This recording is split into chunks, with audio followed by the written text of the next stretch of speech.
Moda. It shall be over. Now say you over.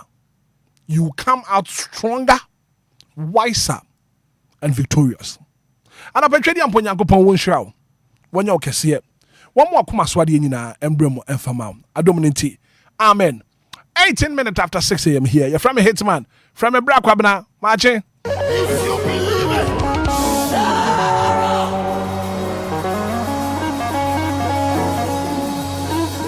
You are coming small. Are you ready? Anidaso Wɔhɔ. Are you ready? Yeah.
Radin ko ponyanko poya yi. Ebra dwen entiase so. Ana beta chonema da bodwe mo moje di emu afuru sania. Ka se bentwe bonyanko poya da wase. Eva calls in the crowd. 059340 6565 0534 050199. Hello, good morning. Good morning, Grandpa. Me bacho, your friend say okase free hifa. Me bacho okoche ni me kasa fi Zungule na Accra Central. Okoche yende nyankopon ase na pay. Yo, nyame shira, Grandpa. Yo, ene dey so meda asafu ihu ase. So wa hwe me so amad pa bi ache me na moje di mi mu afu sanata kamada bodwem. Me na me yire na me mba, na me busua nyina wonwe wo late, wonwe wo dan, wonwe wo nkra ha. Na said ne Boni bi anto ya na aseda ene de ma no onko so no mbo e ho ban no tutu ya na mo siye o haw ni amane ni akwanhia de nyame pegu maye no ma ya hoden so ko na bibia tumi edi ni wadanse pa I said the no nyam. Na dum ti amen. Amen. Okocha, good morning. Good morning, H. Me pacho great you afiana pe wapom to say. Nyame ho me mobo. Nyame adom me ho ya papa po. Nobody ase. Tete mada bo dwom na moje die mu e frusa ne sei ya. Na eye nyankopon adom. Me de bia me ka se enye ye papa ye bia ye no nyankopon ma de ade atie yo. Okay. Eye na adom ne ho mobo. Nti se beda so ti ase da me ka ne se me da otumfo nyankopon ase. Yo, great to have me that say anopay. Good morning. Bra. Sir Kodia. Good morning. Good morning, Sir Kodia. Anopay wapum to say. I'm say enyum bi o ye to ne say. Etu obetwa. Nene me komu nyina. Yes, na be da. Na etu obetwa. Bibia ekomu bia etu obetwa. Enka hoda. No condition is permanent. No condition. Chene be che ba enka ho. No correct. Brock Amrano Pemede Nyamiase, I'm a Misofu Penny, Honorable Bishop Richard Jeron Duce Anyabide, Aduna International Ministry Software Bakope, Papa One Ubienio. If you are Mede Nyamiase, I'm a Busham, Yerenema, Mede Nyamiase, I'm a fear for you now, Mede Nyamiase, I'm a Santizongo Kofi Ma, Fona Nana, Milkua, Sandra, Free Zone, Mede Nyamiase, Ama. Loyal fans of DL presenters, Medenya Miasi Amao, Kofi Sami B, DLFM, Abushakuni Nina, Odobruni, Medenya Miasi Amobia, Anopenya Menkamo, Anemunyajuma, Omama Modi, O Yesu Demo. Amen. Amen. Sakori. Good morning. Good morning, Brother. Me ba share for saying. Oh, but I go to New Castle. I go see anopay ma minti wo. Oh, Brother, and I said, in a mere today, it is only a genie. But from who or any more, if I did, I should cry again. Only hear my account for. Then the other can so right, and I paid you as today. And I saw my black of them who were Jared.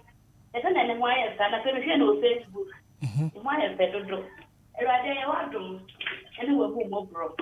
The Acasa at the Danka yesterday. And I told you, and I won't see ye. My aunt told so shame. On Kayaho, I don't have been I better say. Oh, yes, amen. Amen. I go see that. I said, so what to me, a friend of pay. Now, what do I say that, Eddie about? Good morning. Good morning. Doctor, Mentrimpen, and I pay what to say. Okay, Diampono, a Dauroma, Mentrimpen, who didn't papa. Yeah, then Uncle Pass. And no pay. The sign at the Diampon, Uncle Fancy, and no pay, no whom yere, ma, or my Ghana, calling him a Hitman, and no pay a yasada, and yet did my old Diampon, Uncle Fan, or share me no minuswa, on my Yahoo and myself. Minama put away a Daniasi at the mammy software penny, Pastor Emmanuel Aitivi, a Pentecost software, or no. On the district pastor, I was home, and I pay the Daniel Nassica at the money. Men Trampana, Macau, and I pay. Men Trampana made us say, good morning. Good morning, Hitman. Me patch for saying. Right in you, Pampas. Vida no pay and then Uncle Pass. And I pay so a dying Uncle Pass. I want a bimbo. That don't mean you move Bruma or dear whom he will be saying in a mobile. And I pay so why I don't. Money hands a fellow, it's and so. Now, so you can't ask for your theatre who be ya. You can't say nothing good to name Kennedy. You don't have to be with sounds so dear as a dumb man or every more DLFM Nada. I bring Nada no, or now so out there and panel and cry some so the brain and paper. Not to be brave, the moment you are young mamma, praise the Lord. But don't bring Papa B. Yet the radiasi at the man and Uncle Suara and Bow of Vine. I do mean to amen. Amen. Yeah, that's it. Good morning. Good morning. Hitman. Birthday girl, dear. Ayo. Now, Auntie Magana. Yes, happy so day. And come on, Auntie Magana. Yamia say. Yaone Afo. A radio said I am. And pay as a Dania ye, the multi as a Funyan coupon one. Why try and swab boy and who buying? abie ne han fefe e de ato ye so kwamra nipa bebre ne no obo mu da ye o nanso ye hwehwe bi ate asefo asase so onwo twamko okay se nkwa wo mu moje di mu afru sane tekrema da bodwe mu a men fa urade ase dani me da urade ase ma mofra nyinara yufu nyinara empanifo nyinara a driver for ne akwantufo teacher for adwadifo me da urade ase mo bibia me da urade ase se wa bie ne han de ato yenso oman Ghana urade asane abehwe yen wabo mu oman Ghana tamfo ano a ne America tre urade ne se onkoso a na ommo oman Ghana ye ho ban ye ni baabi akọ oman ne ye ba akọpe me da urade asesa no penframa ye awumi ya nto ye ntua ode acha ye nkwa kwamra me da urade asema kofi na busua famene na busua DLFM busua katse policy e wo mu nyinara enkanka great we afe me nimo ne da na so ade a wo ye kire me no amama do ne prekope waye me nua be ma prekope nyame isra no oni nyame nyadwuma right answer ma Nyankopon enka also good morning bra kobra na po me pa cho me hu ya papa pa cho do ni Legon odo ma mi ti wana pay bra kobra da nyame asi mana pa we enye Obia na anapa we atuno yeti ya da na sibebri bra kobra una you mate me da papa 0593406565 live on Facebook. Johnny live on Facebook oba no share link no am ofoforo bi so atumi ahwedwumade ni bi anopay. Good morning piano to say yo Hitman mami ti wanopay dia me sinya no waye bio ni waye bio anopay ko show bi osu ko so adumti anopay ye kasa Tina ye different ye said the same or different then you must ma wo DJ to na wo family nya na me boss gam shishu e what the market na me madam sister mama not to mo what the market na me customers nya amen me that say good morning bra kobra me ba je for say me ka so me majo me ka safu dodowa majo anopay ye na Nyankopon ase bra kobra na do ma emotional papa hey Bibia yemre isa putre. Okay. Ana permisa to pray. Amen. Dako boy sofo, wonu sa. O kan se mani menya yi wo de meka. Patina mi shirawo. Amen. Na menyo kase. Amen. Na mi bie kwa ma wo. Amen. Em bie kwa ma wo tuma wo bibia mu ne wo ma no na. Amen. Ana pede ma kuma to bijim. Na me bebre na eche madren. Wato kan no. It shall be over. It shall be over. Bibia betwem. Amen. Bibia betwem. Amen. Amen. Amen. May that say. Good morning. Morning, Rakoma. Me ba je for say. From said Kasafi Sakumo. Said ye na Nyankopon ase adopay. Ko abadanya me ase nkwahye simo da be anopay. Bi ona shati bi ona bi yampa. Okay. Danya me ase so ma de patia ni ha to yeso. Ono nyame a omani ya nto yeso no ono ne penye omai ele dey o ya brabo. Rakoma. Oni ya ngentuma. Nyankopon enka won so ho anopay. Good morning. Good morning, ja. Pacha pom ti say. Me pacho me hu ya papa ye for saying. Pacha me de Linda. Me ka se oba ko. You Linda ye na Nyankopon ase anopay. Ade me na me o wani monya dia.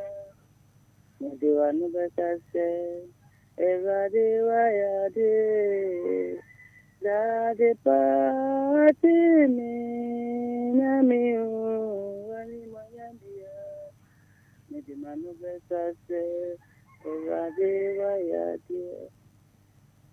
Aya ana pese ya da Onyankopon ase me ma Onyankopon hwe so aboye mban adane de nyina nkola ekostu omo salary kwan omo koba se me hu se de nkola we omo ya homete ne de bia nkola ekostu no omo ba na me so ma sambe sia omo na eni chebibiri me da onyame ase bi ma nkola bia omo salary kwan ekostu pa bia Onyankopon na nkasa onkra mofre no mofre hu bai na aso di hu ma bonefo na tugu mofre so Onyankopon hu mmobo on don't want more friend, on your margin.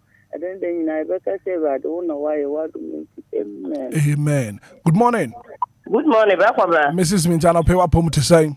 Backwabra, no pay my pomu ye pa. Me who ye papa. And they were just and then your way. Papa, no fancy at the and he fearful. That's a mistake. Dan Kennedy and now no pay. Sakuka Boko Proko. Am I yet me out sorry? As for your radio, my dear, from South Boom, my yatia, and let us say your class before you and kill wrong. That's some boy at home by. You need a fear for your name, ma. Your money for any better shape, your by a man named Queen Shia or how a man who be a ready and film. On my home by so, on the emphasis, your bonny be a more move for school. You come more move for you, my young cassa our day, and young Simbam one day. So, near Coswab, there was a DLFM.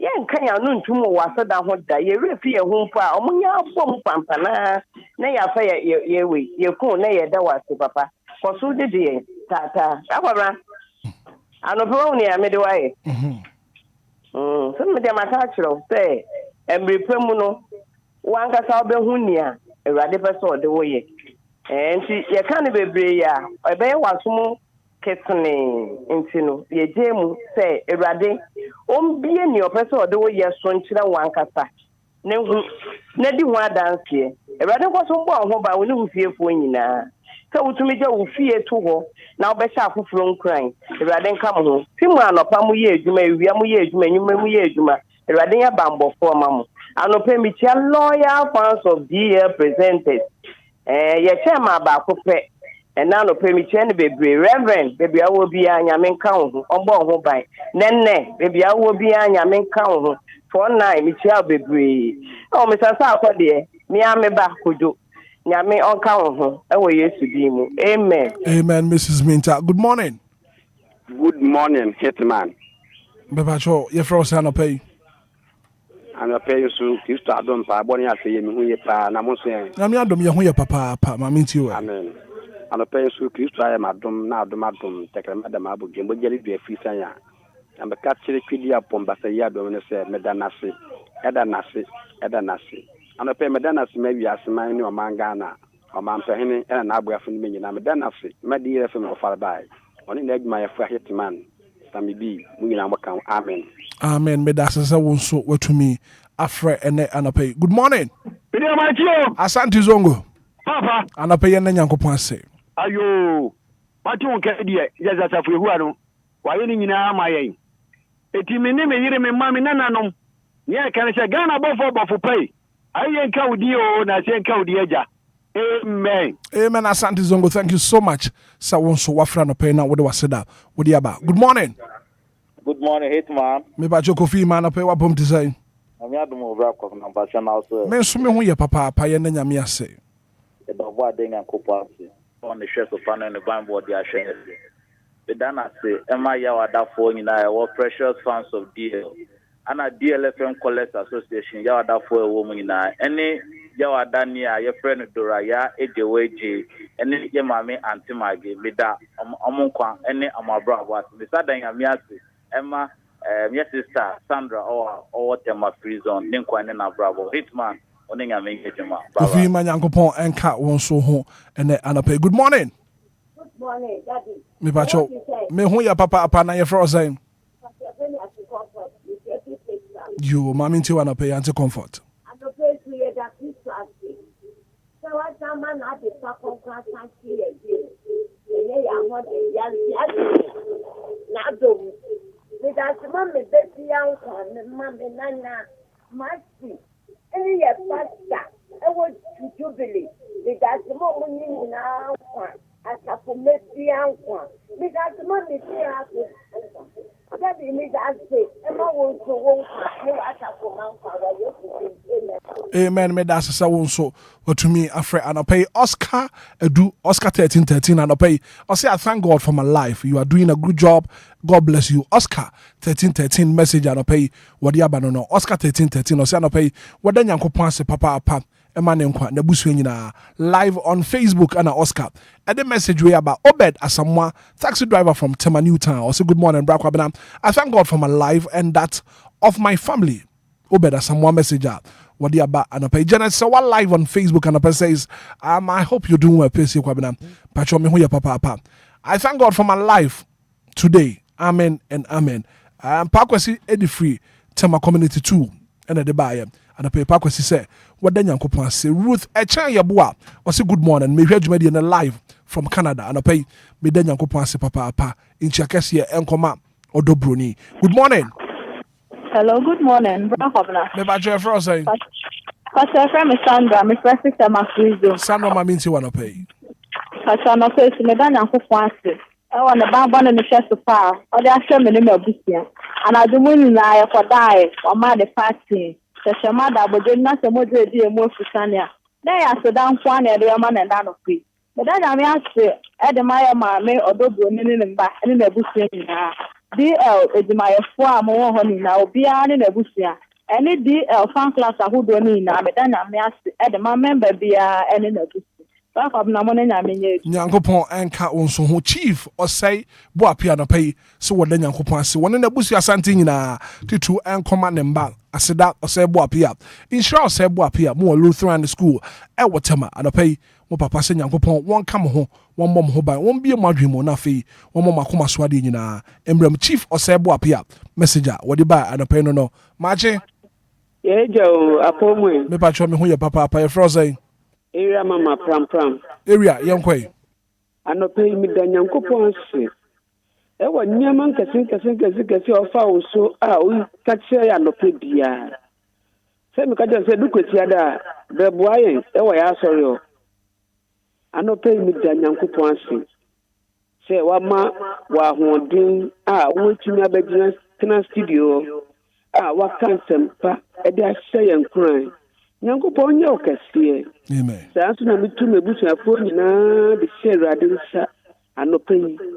Mitu dera yeje weje anti magi pram. Obi bia anopen wo mutie deal. Asante zongo ye mami magi birthday woman. Mi de Nyankopon ase e ma ne kra. E na pe Nyankopon shiram nyina. Amen. Amen. Yeah, that's so one so what to me a friend. Good morning. Me ba Jeff Ross saying. Ya hu ya papa. Merci ma meet you.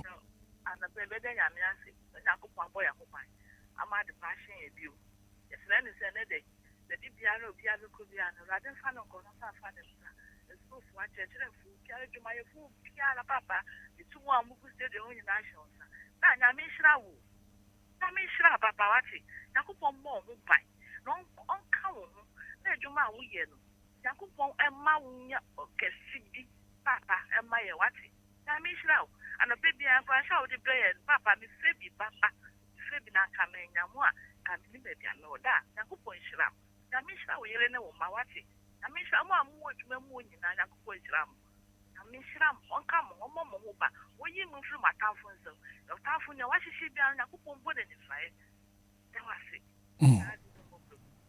Amen. Yeah, that's it. Good morning. Good morning, Bagoba. Patrick Frosting. Patrick Zafusi, I wish you were down. I draw my meeting on a pay. Amen. What come up to me, young Yawina? And then got something in the ministry. Also, on your Wakuma Swadium. And I pay the day I may ask my member. Madame, the day I may ask my mammy and normally may push your phone. Yami insira ubia ejuma ubia yefidi ni yefibe mu mba wo kosku nyina ewade nyame nya wakoma so aduma ubia mo fra nyina adwen mu na de yada wase anapia akwen ni mu yada wase amen yada se. Good morning. Good morning, sir. Gideon Berma Sante. Yes, sir. Ogidi ba minti wa no pay. And I think Eurade am a young what nabu for by a home bang. When you if you're nice, you need be like my phone na young cat say, and putting a dash in the end with him. Oh, boy, dear, your cost that was a donor, Bibia. For what minimum broke us out the door, crying, a donor bra, ye see for my ebenanti, Say nation ye krong nyankotobo nsama mene biemu. What minimum broke as I did dointi. Amen. Amen. Gideon. Mr. Walla, yes, a brochure. It is my entinenka. You. You're a lawyer. You. Right, Martin, me that's a passer one so what to me afraid. Gideon Berma Asante. You have a final call up. Nothing no pay you fast that you fancy. Good morning. Good morning, oh Hitman. Me patcho Frosay.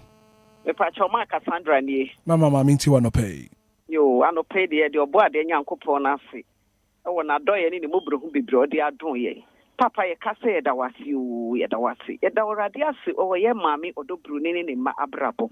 Me de orade ase e di ma innocent. Teshinungwa estate na brabom. Me de orade ase e di ma Emmanuel afere abrabom. Me de orade ase nana fuku abrabom. Miss Kasa Radi precious fans for you na see ye da wasi. Ye da wasi e won ya bebre a wa ya maye anope. Ye say da nkafo enkasa fi wade da. Amen. Amen, Mama Cassandra. Yeah, that's it. I read Enquiries watching live on Facebook. As we thank God for the peace we have in Ghana. God bless us all. And a fruitful day to DLFM listeners. You know, I read Enquiries watching. Message what you no pay no now. Stephen, I tell you, great we are fair no paid in the message about many other afflictions of the righteous. And the Lord delivers them. Thank God. Great you are fair that what you no pay no now. I ran quite in the message about. I thank God for my life and that of my family. I mean, I ran the free poke was in the bar.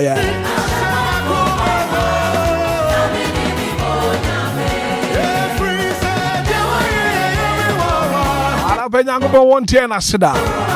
If you want me come aswadi nyina ambrem for my 44 minutes after 6 a.m. here. And it's a beautiful Thursday morning and it's time for sports.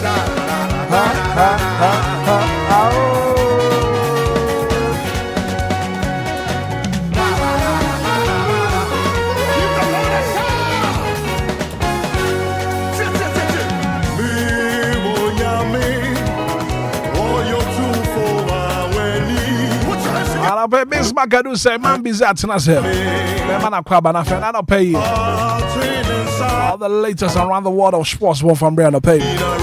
Miss Macadu say, man, busy at pay. What pom at saying, Mr. Hitman, Yankupa, do me one thing. You didn't Yankupa say, Papa. But they got catch that. Send it's a beautiful Thursday morning. Yes. Now, and then we are speaking positivity into our lives. We'll be kind to people. Okay.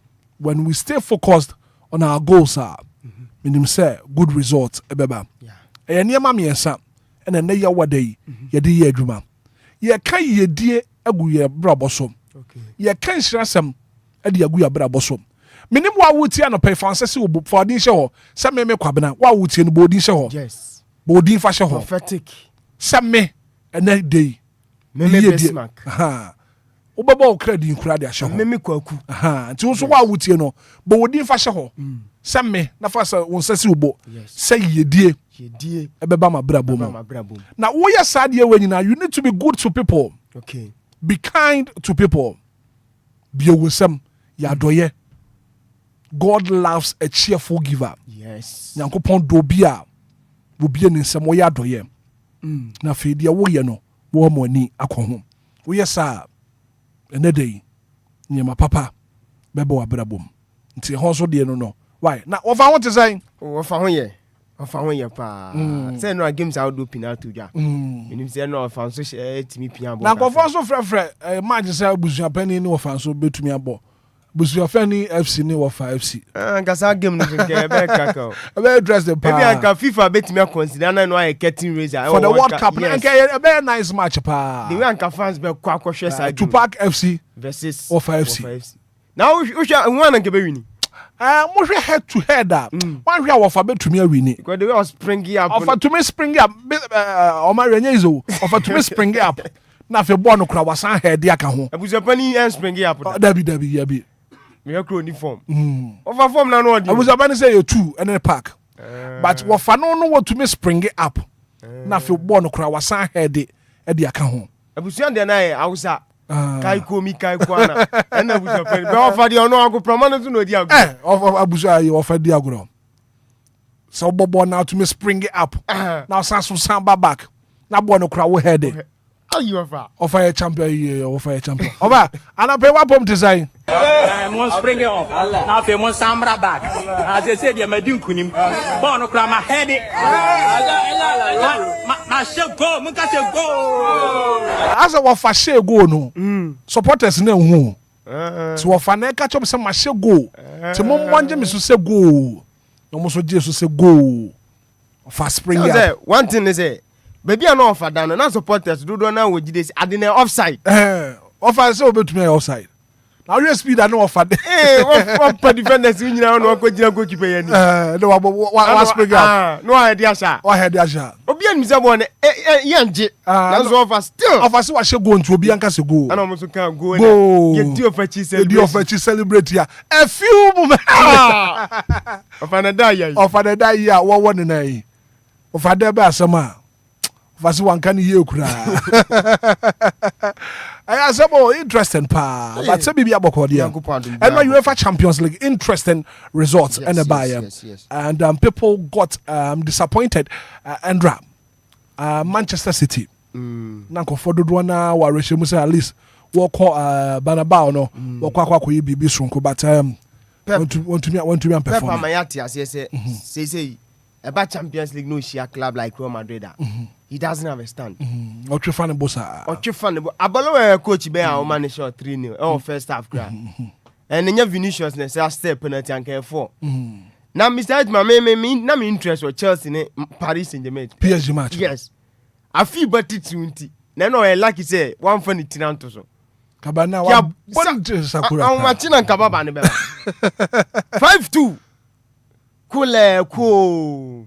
So motive to no reference my share na manfa. And I'm saying udi kan quarter.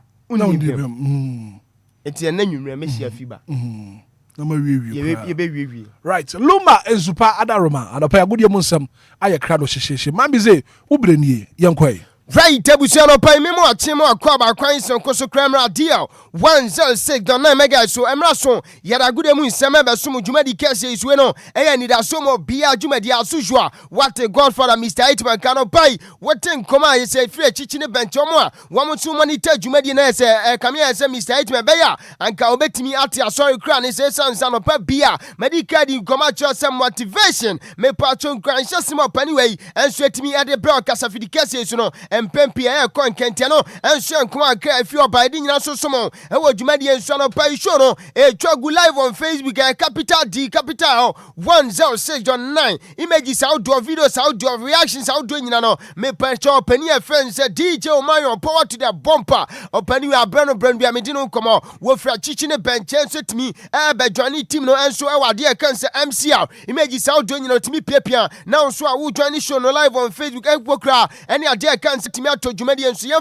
da PSA Emma Lumba Supoma Dama Wamo Kwemwa Jumedi na me patro utimi ate Kasa Fidikase no Eya Lumba Supana Fao Kanapai Wamo Simi Musa se Jumedi Bekra and I would win him say Yaki Kako weekend and na Thursday and patro omwa Wamba Kwe ye yan sukra ya ware abadin tu outdoor and pokra ani yenma me patro mafani koskuno ano pa insu me kan fada ma wo de suma wo de suma adia kan se mofrano and pokra anasempo no di juma bia enso ofie no Lumba super me patro fan fidem enei ya sone so krojin tu numa me patro ya fukika bia nim enka bia nsu ni echa pa Lumba super ana me kan form obi bia no pa oti juma die no enso fidikese sina bibi bia konkansa so ana flame condom se no pa me kan chiro what there baby girl so there dia patro be ma onsa enso aka flame condom ni bi omo se obam se dia kan se flame condom wo mo se bieja stimulation level no wo mo se men kan chiro se kon kan pante no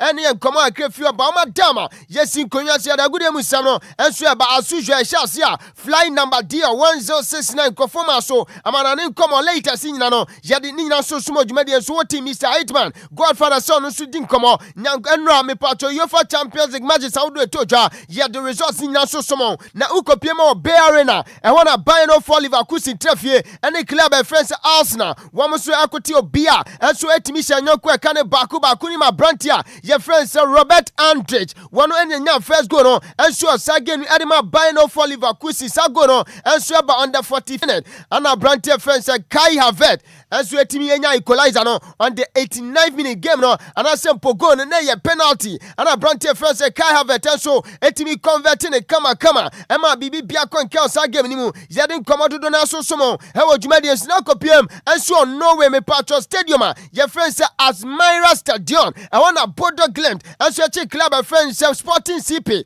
abone kan poly miansa a brantia friend say Sunday Fed one enya first goal no on the 32nd minute na say penalty a brantia gire converting e kama enso de ma club ye friend say Bodo Glimt na ni ma brantia ye friend say only the Drake Blomberg, one enya second goal no, I want 45+1. And my Bodo Glimt and a Gaspar Hogg, the man of the moment. Masa, a brand to Bogos Bruta. Gaspar Hogg na midi no come on. One shoot to me at the third goal so on the 73rd minute. Emma Klaba, your friend said Bodo Glimt tenra. Uko piyame so as Myra Stadiona. I want a club. A friend said Bodo Glimt. And so trefeche Klaba. Your friend said Sporting CP Yogun with him. A cap poly me and so much timate. Nampa to big game no. And so toja I want France. Mamu Park de Prince I want a Chelsea international DJ team no omoji omo me na bruta yeah and so she wakasa shumen kase pamu and no Paris Saint-Germain twi omo bruta ka poly enum Chelsea team mienu enti we yebetimi aka entirely one way or the other ni Chelsea metimi asisu duase fia no mefrim international DJ Antiama P no man friend bra John ni Chelsea na medium come and no Paris Saint-Germain show me kanum one more team mienu Brante friends Bradley Bakwali and I said Bakola when in your first goal on the 10 minutes and I said Oshaya and I Brante first Malo Gusto also Timmy Tekano on the 22nd minute after Osman Dembele at the second goal is also 40th minute and I Brante first Enzo Fernandez and so TNA say I come here say Paris Chelsea bet Paris from Musimuso dear by one a Brante your friend said Vitinha on the 74 minute and I say on the third goal is also after Cavasqueria Simonjia, yes, Louis Enrique, and so change a Brante friend said Cavasqueria bad game was an Musuma dear by woman. Keria Sono, at the feed going to source to Timino Cassandra, and Spain, me patro be a friend Estadio Santiago Bernabeu. View Madrid, Makacho, when it comes to Champions League, don't ever estimate and answer we know. You can't underestimate the men Bomabon Fiata and no much Manchester City, Josep Mario Guardiola. Nessa ni ye gwamu di me ka poly miansa na nim sa Brante e friend se Federico Valverde and nya 3 goals nya so de ma Real Madrid team no and no Brante no we see from brutal masa ball Valverde no ni ball brutal just say one Brante friend se Timo Makotwa first goal na medium come akai wo peja ball and the first touch no kwompo no e chances created just say otimi touch ball na say Brante friend se O'Reilly tete baby and no so come akai fi na say otimi a Brante fence Donnarumma na fm tipo wabatum etien no kopiem e Estadio Santiago Bernabeu me patro club friends Real Madrid enso ye gu Manchester City me kamiansa a Brante fence Federico Valverde ene ya 3 goals in the club ye friends Real Madrid unim san tueno e 20th minute ana otimi e share first goal 27 minutes na se second goal no so wade apeso ana 42nd minute na se first half ni there say club friends Real Madrid o ma wi adwuma no eno so enkoma ke fioba na Vinicius Junior and so SA penalty was a game nim 58 minutes and yes crampo and can no as score line no and I po game I told ya and so Santiago Bernabeu Madrid and so trefeni Man City abono and can score line no kwaye ka poly and so tia club ye friend Man City no and so come ke fioba ye di nyina so madika di nkomo afa Brante face Federico Valverde na no maka Messi Brante osi from brutal when say after the game when nya man of the man nanra a Brante no performance so konkan when ya 71 touches, 3 shots, 3 goals. Eti Brante the shot to Bia and no original anase pono. Ya can say eti o man obema me dia okita ball any idea can say man of the match award no. Na say ya di san komo no. Enti 3 shot Brante me no komo. Federico Valverde no do boy Bia kopo ni no. Me patro to atrem. Unim say 11 duels won, 4 successful take-ons. Eti say nei one defender be ejina 1-on-1 so person twe no anase professor opa no ekɔ nanim no watimi nya 4 ni nyina no etimi ya successful 4 touches in opponent box enti se ogina Manchester City 18-yard box nim na se all for ball anase po ode ne ho eka ball no wenya 4 ana 4 tackles 3 clearance ball no ekɔ hye Real Madrid team no na Brentford eso ejire na wo defend ade ma Real Madrid no eno so wenya 3 ana fe kwampo no 2 chances created. Eti utimi sha 3 goals na unya 2 chances created madi koma se nra abrante mi no koma Federico Valverde wasi form brutal no enso en koma akefi oba yedi nya so sumo dwumadi enso na onim se obeka last year February 2025 afino ana miti o ko meeting koma Kylian Mbappe and a year first player me patcho ose UEFA Champions League knockout hat-trick unim se na ye against Manchester City a Pep Guardiola team and no Brentford na friend say Federico Valverde and so abe second player me patcho ono so e sha dia kan say hat-trick and so knockout stage mu and so tia Pep Guardiola team and so en kuma akefi oba yedi nyina so somo e wo dwumadi enso na bibi bia so atimi akwankan na ye bisa ni say Federico Valverde na medinu komo enti yes madika din komo say u join show no live on Facebook e DJ Mario Power to the bumper and o paper images no na won sanso aso dwumadi enso Valverde di komo wasi penalty no ebeto nse madika catch Vini Junior enso say penalty was game in 58 minutes ana penalty ni beto oboto twene ye na Valverde say penalty ni beto no ana Vini Junior ebuzanze Valverde ubebo esanse wo sha 4 goals ana Valverde si dabi mi manya hat-trick na wie say majimidin ena nwume Santiago Bernabeu bia enso to nwuma ebomidin enti awumenya se Vini won so be fa ball no akobo eno nam so bi na Vini so kofa ball no wo boto twene enti no enso enkomo Brentford fence Valverde enso akwadi adi nyina so somo e wo dwumadi ensi na Brentford ye fence Federico Valverde ne wokani no me pato ye fence Mina bueno Bonino. Now after the game, Anna Oko Instagram, ne handle no so, Anna Oko thank you Vini. You are our family enti na say our baba a friend say Mina Bonino wano eya abrante friend say Federico Valverde ne hukani ne wife and I say odi asida PSA enso ema abrante friend say Vini Junior esan say nra wo hwe sene ententeno ofabo bia Travella won wode ne 90s no apia ball na say abrante friend say Federico Valverde wano so ebo to atenam eno nam so bi na baba me di no komo Mina wano eya Mina Bonino no wano so edimi eda abrante friend say Vini Junior say enso e was spectacular performance on man nikunu no enso enya enra against club friends Man City no enso enkomo akefi oba yedi nyina so sumo dwumadi enso na after say nei abrante no ye friends Federico Valverde wono so bo hat-trick no unim say ubo hat-trick bia yede match ball no enso ema ball na mo boy no yede eno so ma se fa kofie ana yede man na ebusa say Born one second and Quadano na omo kwaji born de etu join show no live on Facebook. Yes, DJ Marion Power to the bumper and the images ni gusu be Valverde and ni baby boy too no and afen ni wife ana omakoto omatwa samfoni no ana yebusa say Quadano de born or the bemo na mom sabo we omo form na mo da esan say iconic and they or the back on history books me say UEFA Champions League Bernabeu against Club your friend say Man City or hat-trick it is way aside even though say ne back to one so esu agebo na e kita no was what the man dey na mom o me make sure say abrante na sa kwada no wono so ntimi fa ne nan emmobo na no ensu enkomo akra abrante friend say Federico Valverde ensu akwadi adi nyina so somo e wo dwuma di ensu na tienwi enso akwadi komanim say oye former player de ma Arsenal okopiem kakra so esi akan e de ma FC Barca wasi say Real Madrid team na nkasa no wonim jesi no de won poten a edu Champions League so a omode shem na omode begina park so ebo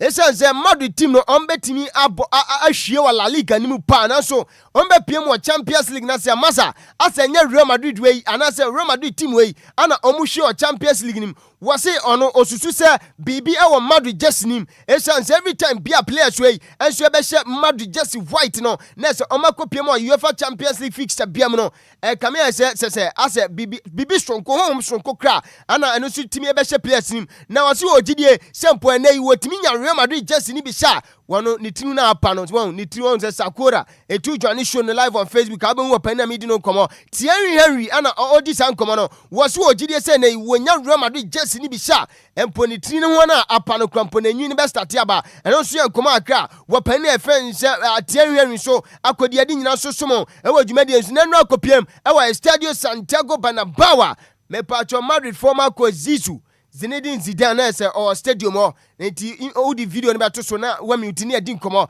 enti during that time Federico Valverde second goal ni ba ye pe wo join show no live on Facebook go say yes Zinedine Zidane former head coach of Real Madrid na say jubilation ahodo ana wa ya say omu peja omu sasa eno so nkomo aka no a eto odwa enso club ye friend say Real Madrid akache ye den nkomo do na so somo e wo dwumade so na ni ma brantia ye friend say Thiago Pitach Wano wa ye Madrid Academy player me no kasa onim say UEFA Champions League akoso no wo mu register no enso e wo Madrid youth team nim na sesi a emane say enei wo ya register e wo UEFA ade kan say youth side nim na wunya akwanya be piem wo senior team nim a me patcho wo just 2 games so bebo na say over 3 games a wontimi go back to ade kan say youth team nim piem eti abrante a me do no komo e ye Thiago Pitach we say kan di man Real Madrid say wenya 3 games and so Real Madrid senior team eti say e confirm say Brante no wentimi come Madrid youth team nim en kodi juma and so from Real Madrid youth team no e wo UEFA Champions League say and so en come akra free Madrid akache e ba ye di nyina so somo e wo juma de so nanim say Real Madrid coaches a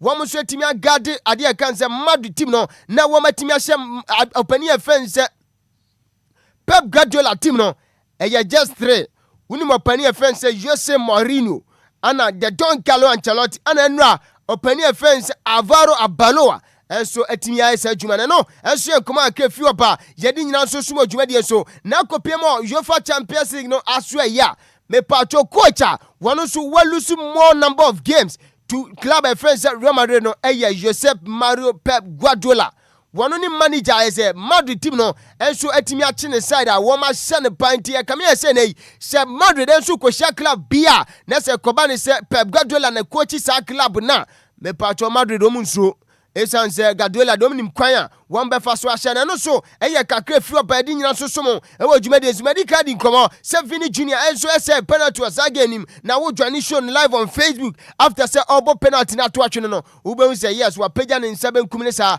ana odi ni fa na to ne kokoso na se o fans na chel se wase mesremo ewiase de okonsuo wono ne boy na esan se nra abrante wenso onya fine game na imom penalty na okoboto twene no na ema ne se san ne ma nyina no so eye nkomo akra fi oba yedi nyina so Jumadi so na Pep Guardiola and Sweden komo wase enra Real Madrid enya 3 chances in nyina omo hye goals 3 chances in nyombo hye enti say omo so ehwe ni mu say second round no enso ebetojwa ewo ade kan say o man two paper images no edi komo enti wase second leg na enso betojwa enso ewo ade kan say Etihad Stadium no womu nim dombe no so eye komo akafi opa yedi nyina so sumo Jumadi na masa winim say yekopiem ewo ade kan say round of 16 no na say English clubs no omo dwani pasu brutal esan so omo say clubs 6 a womu kopiem UEFA Champions League na so nyina this season women nyina so timia progress Friday I can say we no ade kan say group stage nim enso kopiem round 16 enra English clubs no omo tibi hwian brutal winim say we Arsenal wako Bay Arena mpatro Germany any Bayern of Leverkusen kobo 1-1 ana fe company Newcastle watna fie enso ewade kan say St James's Park any Barca ball 1-1 afa clubs na kan nyina ka fupa number wo bia yehye no winim say Liverpool kwaje ewo Galatasaray Rams Park omo boma eka bako sansua na Atletico Madrid so che Tottenham eboma eka numa mo timu mienu ana Real Madrid echi Man City eboma eka ni so ma tiante na Paris Saint-Germain so chire Chelsea say FIFA Club World Cup amoji no eye by fluke a flash in the pan BBB ana kwa yes odo mo to mo smoothness level brutal eka poly enum omo timu mienu ntinya se we no ye show me ansa no atimu mienu anase po no ye show ba ku mienu enum 5 pa ana so mo yegu Chelsea widiem ema mo timu mienu no enso enkomo aka fi oba e wo dwumade ensu na mpa joinim saying the issue of UEFA Champions League no players mienu pe ana mo so atimi abo hat-trick e wo first half ni ma brantia ye friend say Lionel Messi in the year 2010 against Arsenal when your hat-trick our first half and Abrante friend Federico Valverde one so Real Madrid game one so timi boti Man City in the first half Abrante when sweet timi hat-trick no and so come ke free ba yedi nyina so ma dwumadi enso na Abrante your friend Trent Alexander-Arnold so kwadi komo was say na ekodu UEFA Champions League now we take club it is Real Madrid. You don't have any excuse. Just say, "Uni excuse beer." Share a soldier competition. And no performance and no players in so Edana di our idea can say stadium Madrid Man City trainer was saying that one be a Madrid there. Yenim says ya and I'm sweating me and no see come if you by the so sumo ever you made a many card in come send right Chelsea Quajo Momena and so idea can say Paggy Pran me part of France ma'am at the time of Paris and Germain show my canum one more team you know master Chelsea defenders or Mushia no bruta no mu goalkeeper and crown Nasema Mobo a brand defense Jack Ueno Jaginson. Winning the rating just 2.9 just Bob Bia for pony Bia Shabranteway Anna open your friends and Mark Kukuera Anna Debiana Mark Anna Kukuera Kuku Anna Raskuku na Dian Kukuera the young funny say Masa Enra or Shia Bruta me patron rating here just 5.0 Anna Trivo Chaloba one swinger 4.3 na Abrante friends Wesley for fun no one swinger dear can say 4.5 Dio ya dia kakra eye malo gusto ono kwampo ebetimi akase ni go na wano so ehye enam subi na otimi nya sa ratings entienro DJ Afiba international DJ team no ni Chelsea na medium kom omu defenders no mu goalkeeper and masa ma omu share brutal no so enam subi na no mtimi consider ade kan say 5 goals enso sa game ni ade ni nyina so ade so mo dwumadi enso na no nim say Real Madrid gamer wamo so ni Man City boy no Abrante offense Thibaut Courtois Eswenya more touches than Abrante fence Ellen Brotaland. Courtois touches boss no polyp 52 times. Where goalkeeper what touch ball 52 times. Ellen Brotaland striker the Man City. What touch ball just 10. Enti akwa we die come here say oni Real Madrid share dia. Akwa ti say onhu kotoko kran fa cranshem enti o be pia say am Haaland so image na opani na me di no komo enti anie ana DJ man port to the bumper so no e na to ade kan say screen so na yedi command so yan koma akra if you about now join show no live on Facebook images sound one say so when him say the time and patch Brante face Federico Valverde ne hat-trick ne ba no join show no wo ben Jude Bellingham ne reaction they say why sure we say hey Akwa we have 3 goals first half.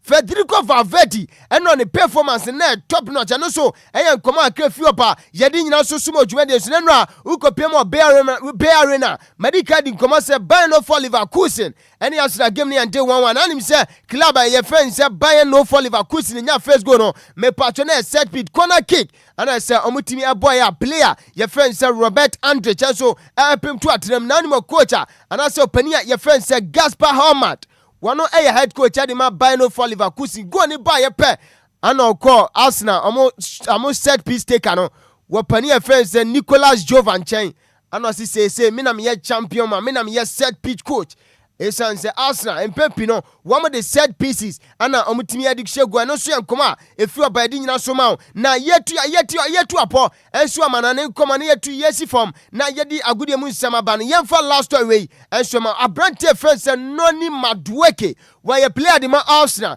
after the game say after say 1-1 ne buy no was he say ene ehu behia say obebo draw empokrasin say ubelusu esan se ubo game na wo ya lusu na na wunya draw be fan sa nemom return leg beto dwa enso London Emirates Stadium no wo mo hwe ni mu se Bayern for Leverkusen so no wo metwa mo onso eya nkoma akrefi opa yedi nyina ma on this note ye be dan wa basima na fe ye ba yede efisa mo boso no enso asomo DL Power Sports emu ade ejawom dead DL Power Sports on DLFM 106.9. DL Power Sports. Right, abusia egusua sinkonya so kan ketesi Lumba super ofa dusu no yemfa fisa mo boso no enso emesomo na afa yempeje mu na Mr. Hitman Godfather yenti say me ye consider simple no yebetimi the pastor tight bi aka ho simple be start ade kan say we no area sales bi anwumre bia say yebedi nhyiamu na say yabobo bompa kakra eno so yankoma akefi oba na fa no so ne team no abeto aso di dwumadi no enka no enso abesom na me ne hyase no wonim opani a friend say Shatawale SM for life. Our life is what can I say kra? For life is our life. Pa yes. Eti SM boss na me di no komo wakwadi komo. Wonim say na yi upa player bakwa. Wo wuma Shatawale pa eye hasu for goalkeeper no Benjamin Asare. Every time BI so that go post him and I say pono wabo boy we camera turn should be able to say yes. Why yes our sign no nensa no wo peja ko wiem sa no across no. Na je say nensa so no wo yi bi free me ka bi bo metiti bi kan won. Na Shatawale kodi koma for branch fence Benjamin Asare. Yebusa Shata for life is our life. Pa yes SM boss no. And yebusa say Benjamin Asare no. Who susu say e was a coach Otuado den ko World Cup na. Yenti anu you the mind. They have to, because I think, you know, that's what I'm saying. I don't know, yeah, different. You know, the buzz that he's bringing to the World Cup. Well, nobody's talking about any player in the World Cup apart from the goalkeeper. Recently, we was confronting a picture where airport we are now. Sure. We need that. Sometimes we downplay certain things, but. I tell people when we are fixing a puzzle, God makes it funny. Yes. But human beings always want to be like serious. But you can't be too serious and go and make mistakes. You understand me? So I think we should advocate for that for him to. Henti SM boss Shatawale for life is our life. Pam. I say what did come say Benjamin Asare? I was say Ghana. Yenyina yetimi support ye join sa ade kan sa janta no na yetimi dia branch na ekopiem e World Cup anya se ye kan keke ne performance nso eye clear edin wa dance ye perfect branch no deserve se ne wono so betimi akọ World Cup ni bi eno so yankoma aka fi oba ye di nyina so sum na nra me paacho opani a ye friends honorable Kofi Idi Adams so Minister of Sports and Recreation wetimi epe visit Ghana Olympics Committee aswe na me no ka say Ghana Olympics Committee board no enso etimi donate ade kan say 40,000 Ghana cedi say ade kan say sports development funds afuto no yam fan kotum say come here say Obia pani bi okroma bia enso yi kakra atu futum ni nyina say ye pese agudie no enso etimi afa ne ntuma pafra na yentie nkoma ekoso. Mr. President and executive members, board members of GOC, on behalf of the Ministry of Sports and Recreation and on my own behalf, we want to say thank you for the great job that you have done. It's been short, but it's been a lot of work that has gone in.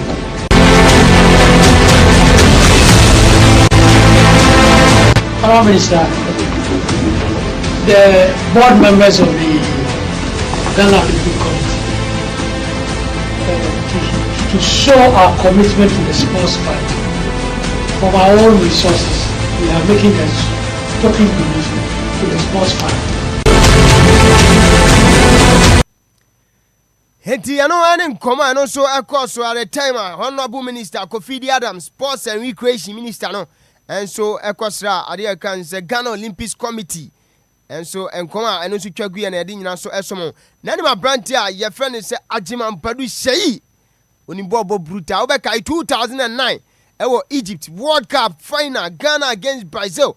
One on the ball final penalty no ema Ghana so epeja asa kruwa no. Na wakodi komo ayebusa nse say data you ehu behia say yede ne beko World Cup we say eno de amena menu ka say data you are fine form ukopiem ewo Netherlands omo league every division ni ma data you etoto atena de man side nag brother na ni nyina mu no ebegina coach Otuado so ene ne handlers no ne team members no simple no omo philosophy am de ko World Cup no esuti data you style of play na ye betimi de akwa yentie Emmanuel Ajimambadu.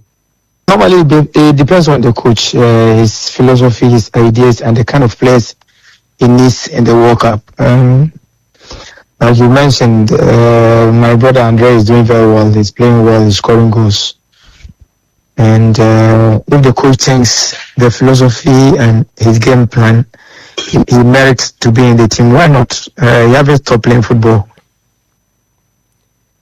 No, Emmanuel Ajimambadu, former player of the senior soccer team, the Blasters of Ghana, now this uncommon.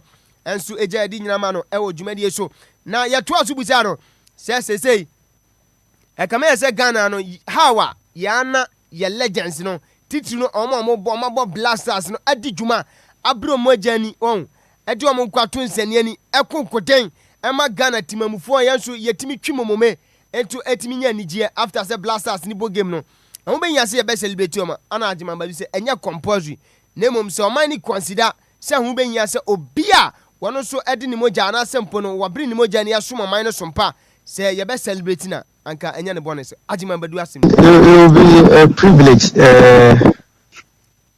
to make an impact in your country, and after, if you want to stop, they want to honor you. However, I don't think it's compulsory.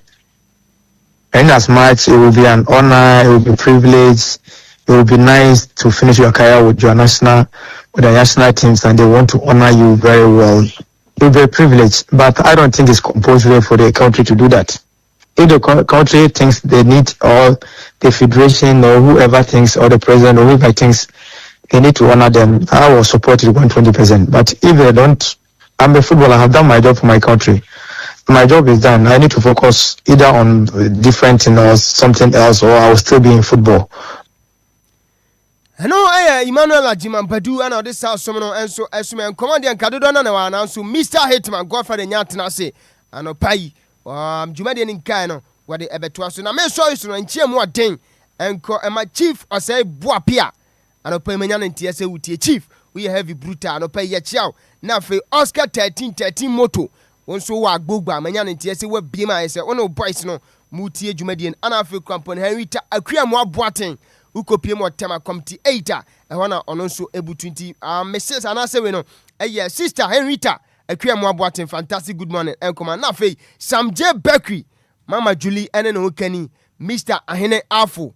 Yanchiamo ana Benis so ho ya dwuma bi ti Sam J Bakri ana pay fantastic good morning en koma mu nyanti Mr. Hitman mama so dwuma di ensu na fe di aka nyina no woni abeja fonto aso. Right, so Bismarck Adusa ana pay das all the latest around the world of sports ana Bismarck Ediaba no join you live on Facebook DL 106.9 Anidaso Wɔhɔ Obia.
DLFM 106.9.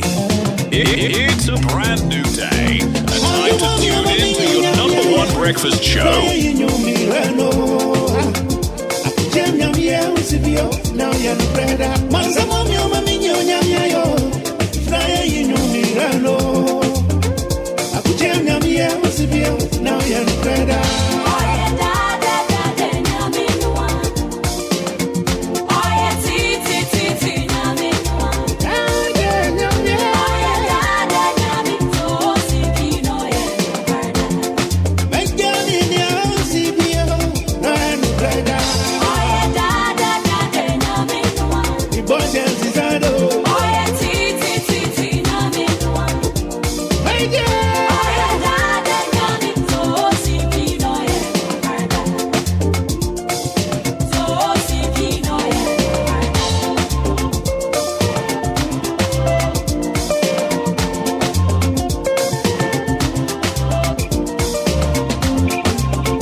DLFM 106.9.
Anidaso Wɔhɔ Obia joining you live on Facebook, live on YouTube. Oba share link na feel for being so.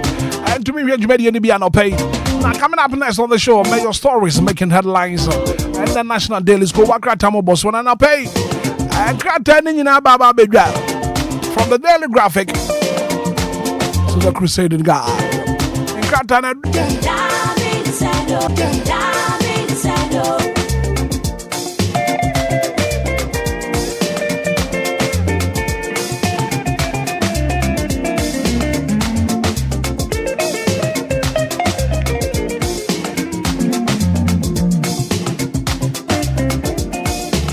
I was Rabrasu Korakra Tamu Bosona no pay, and then some not yet about. I shraba Quadio Samibi, Quadratina pay me now Femima Quadra Quaba, and I no pay Kowakra Tamu Bosona. All the top stories, all the major stories making headlines in the national dailies, one fambre a tear for and pay. Open imagine. Major Susinia, Bibia Boko, dear. The Denyanko Ponce Papa, na Ade Chefufru say ya. Na Yadenyanko Ponce. Now, and now you're beautiful, Yawada. It's a beautiful Thursday morning here. Now, Kodana paying some Americano. We are speaking positivity into our lives. We'll be kind to people and we'll stay focused on our goals. And only yet, na yet. But I not pay in Crasha someone I'm near to your fortune and say, it shall be over. It shall be over. There one name when you know a trouble trap. No condition is permanent. No condition is permanent. And you may be one of my ever two abrabuma a temporal. A bitram, a backup. And to what the answer will be Yambutre. Now, if you would know, and I say, when ni a twin yanko ponso. Come at 2 yam. There one name will be ano, a bitram. It shall be over. And yes, I be enka hoda. To the one name no. Nabutre. Naka who said, it shall be over. Because you're so winning command of pay. Na me near T4 a channel pay or Jumedi so. Black Obama yen chain a T4 no pay or more 80 free chini bench na yen finance yama trade yam pon yankopon so share yen so boy yan ho ban na at the park say tisa a chain. Yen humobro and na do yeso and a gusu atias ebi se ndra metele ni a wo se metashe sa African way bia the bay dwuma no. Eyemi no madam for ba ko otampa matale ma me a me na enra kwa me kudu ni shop anima me hu so matwre mo de post bia tara what a shock na eye me nwan kire se me hu enra na dwe nyina me kwa me fa so da no kra no me hu me da kunwam na de eche because na I was so shocked me say well done yeah alajo twede mia na me say hey oh there be man so because just recently just last week here menena mata di otumi ba fie kra no abeje no akwa owi awa frame share nshira ma wi obeje oye daddy ni fan kese ye ba akopa endra bidu ho no mantwi ena ye dia bonne shock him what a shock what a shock adan ya omse light ashoke no bra korba de enti ese ni pada Nyankopon ase no ne ma pi ne ewo asetena ne abrabom me se ye kwada ya ade akye no senior if you say na me boy ho ban pa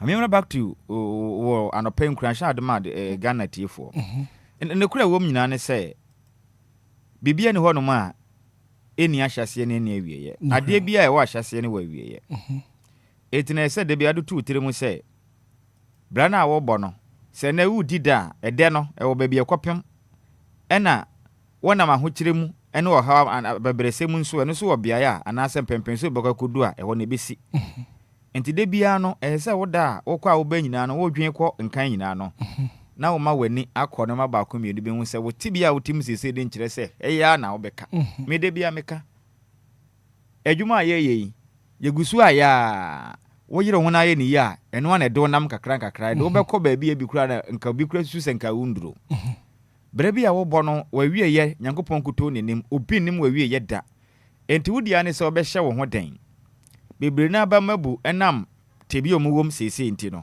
ama o mabra bo nyina ya basa wor maboto da bi bo ho so na hye wo ho den hye wo ho den na tebi awom sese no eno nkyere se ho ana abeka no se ye ya Nyankopɔn de abofra ketoa oba ne be mahyiam na ne hunsu na akwadane abofra ketekete kura akoto ne yemse kosua na Nyankopɔn atonsu pagu no so saa fo bosome makɔ kron na oba wo no owo ni wi ahwese de wote kakran no wanyina kodu sam pempenso obi za ho sa abofra no kro ode yem no na didie mu tesen ye wo no foforo a nufuo nko ano wonom oni aduane bia Nyankopɔn bɔ no ho banya de wakodu pempenso right tenen so say Nyankopɔn kasa kyerɛ odifo Jeremiah say eye metwede ya Nyankopɔn ne mabom udin ne mafro mahwim wafiri jam afiri say busuan kontonchi na wo mu no menya mahwim wo na menim ba bia me de wo kro okay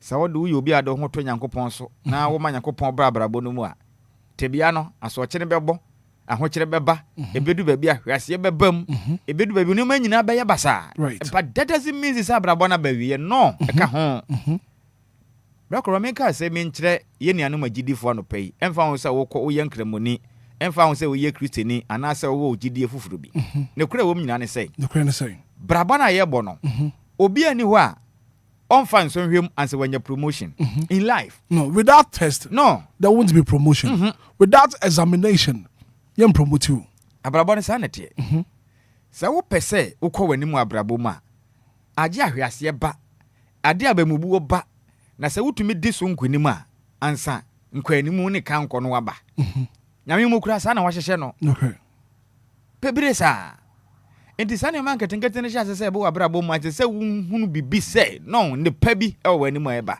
aye sɛ wo hyɛ wo ho den na wo siesie wo ho ekohia sa ne pa na eba no okay edu ba bia Nyankopɔn ma nipa kɔte bia hodo bebrem hwɛ wo fa job dia de ye mfanto ho anasa hwɛso a ehu sɛ emra Nyankopɔn ema Job ajapade o ma ho kwan ma na ajapade nyina hwere no Bible se ne de owo ne nyina no obenya ho mo e de ntira na saa ne pa na ye mo ho na wonanim bansa na saa ne pa ne baba na agese de kita ne nyina ye den e kwansa na Nyankopɔn de hwe ne gidie se nti senior man we nti wunya hwe se ajapade e kita ne nti ne wo ye saa na hyene so se emra Satan be so Job ahwe no asema o ka kire twede ampo Nyankopɔn ne se wei enya hwe o ama no ho atɔ no nani gye wa fili afam enti na wo yes a wo de ama no ho nkyere na hwe ade to one power twidi ampo Yakopɔn ka kire ne se mema ko Job forget ho emfa da wo do me no eye akoma mu kan firi na komum enya japade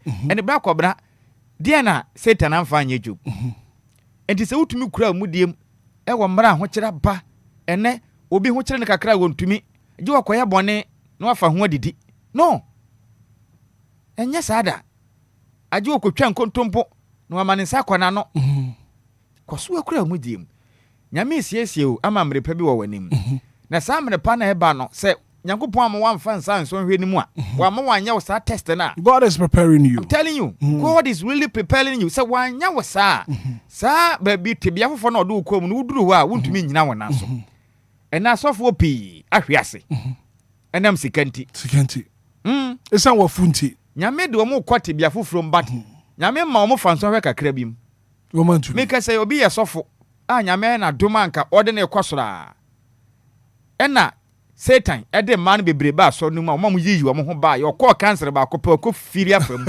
watu afihwem se ke crown so na hwe ase me na me ka kire wo yes say obi o ye sofo de na ho to nyame so bebre sa ne ma ne nyina be wa pa bom ye nua no mlante wai da wo be bom pa ye wo be yire ho abayɛ dwumaden ade ho nyina ma awurade no oba bi a wo tata na nka wo pɛ na wa mpɛ no that day na wo komete wo ho nyina no ɔno abɛfrɛ wo okay I'm telling you obɛfrɛ ɔno apɛ so goba obɛgya mu fofofo kra ma ne nyina kan so ahwɛ no ho me na me ka kyerɛ wo senior I'm telling you da wo pɛ so wo komete wo ho ye pa ma awurade na wo hu sɛ sam pempenso de wadu pempenso afiri wo wura ho mu no wo bɛ hu ne sɛ nema bi a saa de kro no kra na mna won komete ho ana wo pa wo bre no saa fi de no bejeje mu aba wo mre wo kyese o de be kya ofofofo kra saa ne Satan ya na dwuma ena ba ne say wo gina wo mudie so wo koso agina wo na asa firi se ni pa bi wo wani ma eba God is preparing you enti yemo moden an ye nhye ye ho so ye nhye ye ho den na tibia bi abekom ne yempene so na yen fa saa tibia nim Nyankopɔn siesie ya mamre pa bi edi anim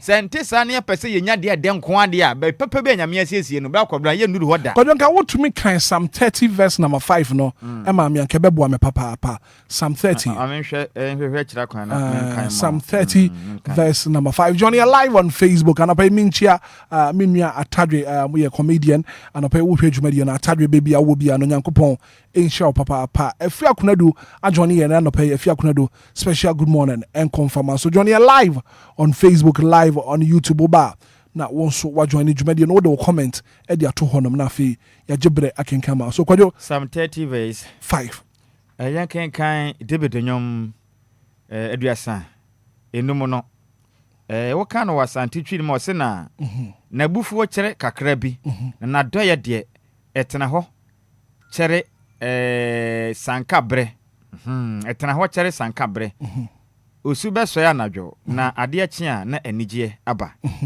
enti se wei wo kan twere se mu ye wo ha ya opa kyere Nyankopɔn ne bu kye kakra bi na doye no dɔso meaning say aho kyere no wo befam ye miritia bi na doye na hu mobro no dɔso enti obekɔ so ama ne pa na ewe yanim na yeden aba wo kyerem say osina osu beso ya nadwo na de akye a na anigye aba ehɔ na me here now weeping may endure for a night but joy comes in the morning osu beba na dwo na de dia wonam no you are going through pain you are going through struggles you are going through anyema distractions na nyema ekoso wabrabo ma edin by Bible ne say weeping may endure for a night but joy comes in the morning na me ka kyerɛ enche won so besre why not enche won so be wafa ho afa oba enche dwuma na wo ma watrem ache no promotion no beba time just a matter of time bra kobra ma me nka nkyerɛ Ghana de hye se wo ho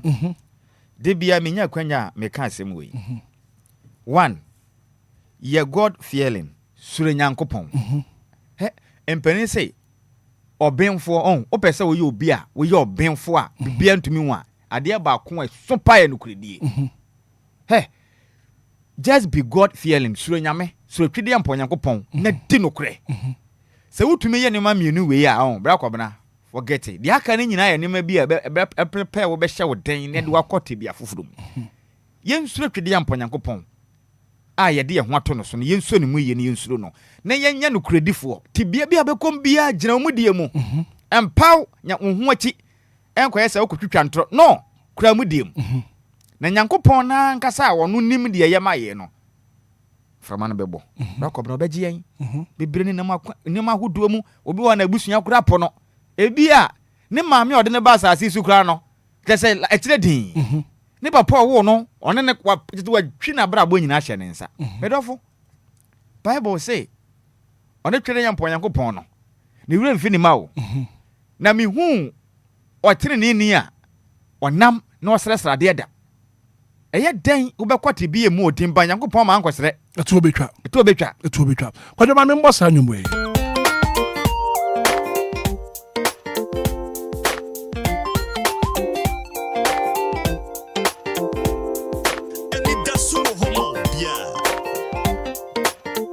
Anidaso Wɔhɔ, Obia.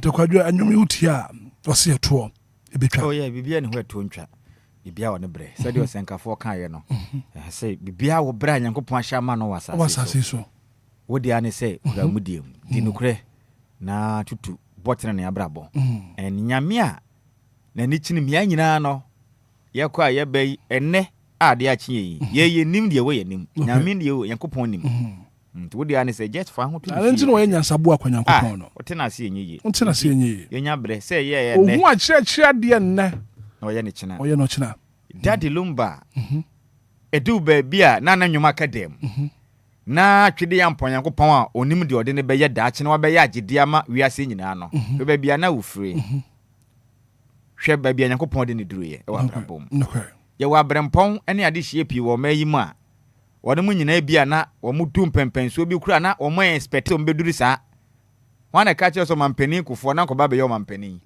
wɔn na ka kyerɛ wɔ sɛ former president na Dankwa Kufuor de ba bɛyɛ president wɔn na ka sɛ yɛn papa John Dramani Mahama na onim so bɛyɛ president yɛn maame Professor Jane na no poku agyeman hwɛ baabi a ne mfie aduro wɔn na onim so bɛyɛ vice president wɔ Ghana nyame nyansɛm mu no na ne nim die mu no ɛyɛ brɛ just a matter of time na me se ebi sɛ de ohun no bi bɛsɔre mmere bi aka sɛ ei enti mi ampa me so menie ɛnɛ me ɛna enti bitum de dia me bi kai anka aka ne de medi ne da korokoro den just 1 meal a day na den emre pa ne ba twan ya botre bɔkɔ compromise system no enye ne mebi abɛmoa na wadidi na me na kyena waso yetutu ya na mo ye ne ye yere ye ho acha man nyame mre pam ebedidi pɛkyɛ. Major stories making headlines in the national dailies. Kowakra Tambo Boswan in Shabba Kwajo Samibi. Kwajo Ubre ni Ghana Futio. Bako Brian na yenetie fo anopei onomutie ye nyira ase na titiri no ene ye nuanom trotro drivers no ana afin so eye taxi drivers ye chiachiro no nyina ase ya twede yampon Yankopon onte nanim emfa nkyere wono mu nyina mo so amutie ye efiri mu ankasa mo private cars mu anopei nya binhira mom mo amabie mo paps ahodo anopei mutie yen wodem mu na wutie ye store mu na wutie yen adwuma mu na mutie ye ne a yesi twede yampon Yankopon onye mu nyina kese pa na omama koso emremu anapɛ ko akata hodo no nyina aba montene na ibebobɔ so a ma wahu nsema hodo a ekoso ewo manyim ana afin so ama hodo bi so na yɛhye ko akata wo boso dwumadie na se FM free daily graphic kunini ko akata no ɛyɛ ɔman Ghana yɛne yankasa yɛ ko akata ɔman bi sɛ amekese no emfinhie bɛyɛ aduosonsia na wanya wanyini pam na ko akata no asɛm ɛso pa a wɔde baayɛ no ɛne sɛ remove taxes on fuel to cushion customers analysis into openi pa wa ben pa analysis no no make say no ye ka fa ngu dwumadie mu a ohunu medie pa Mr. Richmond Luxen na o ma ka se kire mu a eto ahodo a ededa fa ngu so no in fact anu wa dene eye too much edema de hia wonom eto fa ngu enti ka ban tumi yenhye pa bi na eto ahodo a wanum edigu fango so ndodo na mo hwehwen firi so a enke betimi aboa ema nka de hia wanum eto fango na enke ebo na so betumi ate ohamu kyekye mu etonum na beboa pa momanyin so dodo na atumi afiri trebren afiri afam ema kododo na akom atumi ahare won titiriw ni ahyenkafo ene ka ewuranom ene Ghana de hia ye fo hyen yense so a ye de fango di adwuma no ke beboa pa ama ne atumi akonkan eti won besra ban ebeye afango no ebo deda so no anu adene nti aba hwenhwen bi so ne moa na wo mmɔ mmɔden ade fa ngudi dwuma no wonom ho ha wonom no ho ha wonom so man ye bɛkɔ yanim pa ɛwɔ mpuntum ɛno ɛne asɛm anɔpɛ yɛ so pa katafɛtɛ so edu mensa se hodoma ɛna daily graphic wakrata no ɛde baayɛ katafɛtɛ so nsia edu nsia katafɛtɛ so du nsia ewo daily graphic wakata anim ede ba na oba behwa in fact efe pam na kwakata no obehunu enkrabompuni mantaimu ohine popo no ena da enkranmenya no na natrenkonwa da wono ma no gaman check-in teki teku twuru a otoso emienu ni foni da ha ana afin so Ken Charles a otoso miensa ona ye United Kingdom wono mo hene no na Ghana fo beka ya na ye bobo so me de toso nwotwe ewo mfimpi mienu ne aduonu mmienu mekire on the 80th September 2022 enam the late Queen Elizabeth Efiri Munti enam prempren Ken Charles otoso miensa abefura benwa ono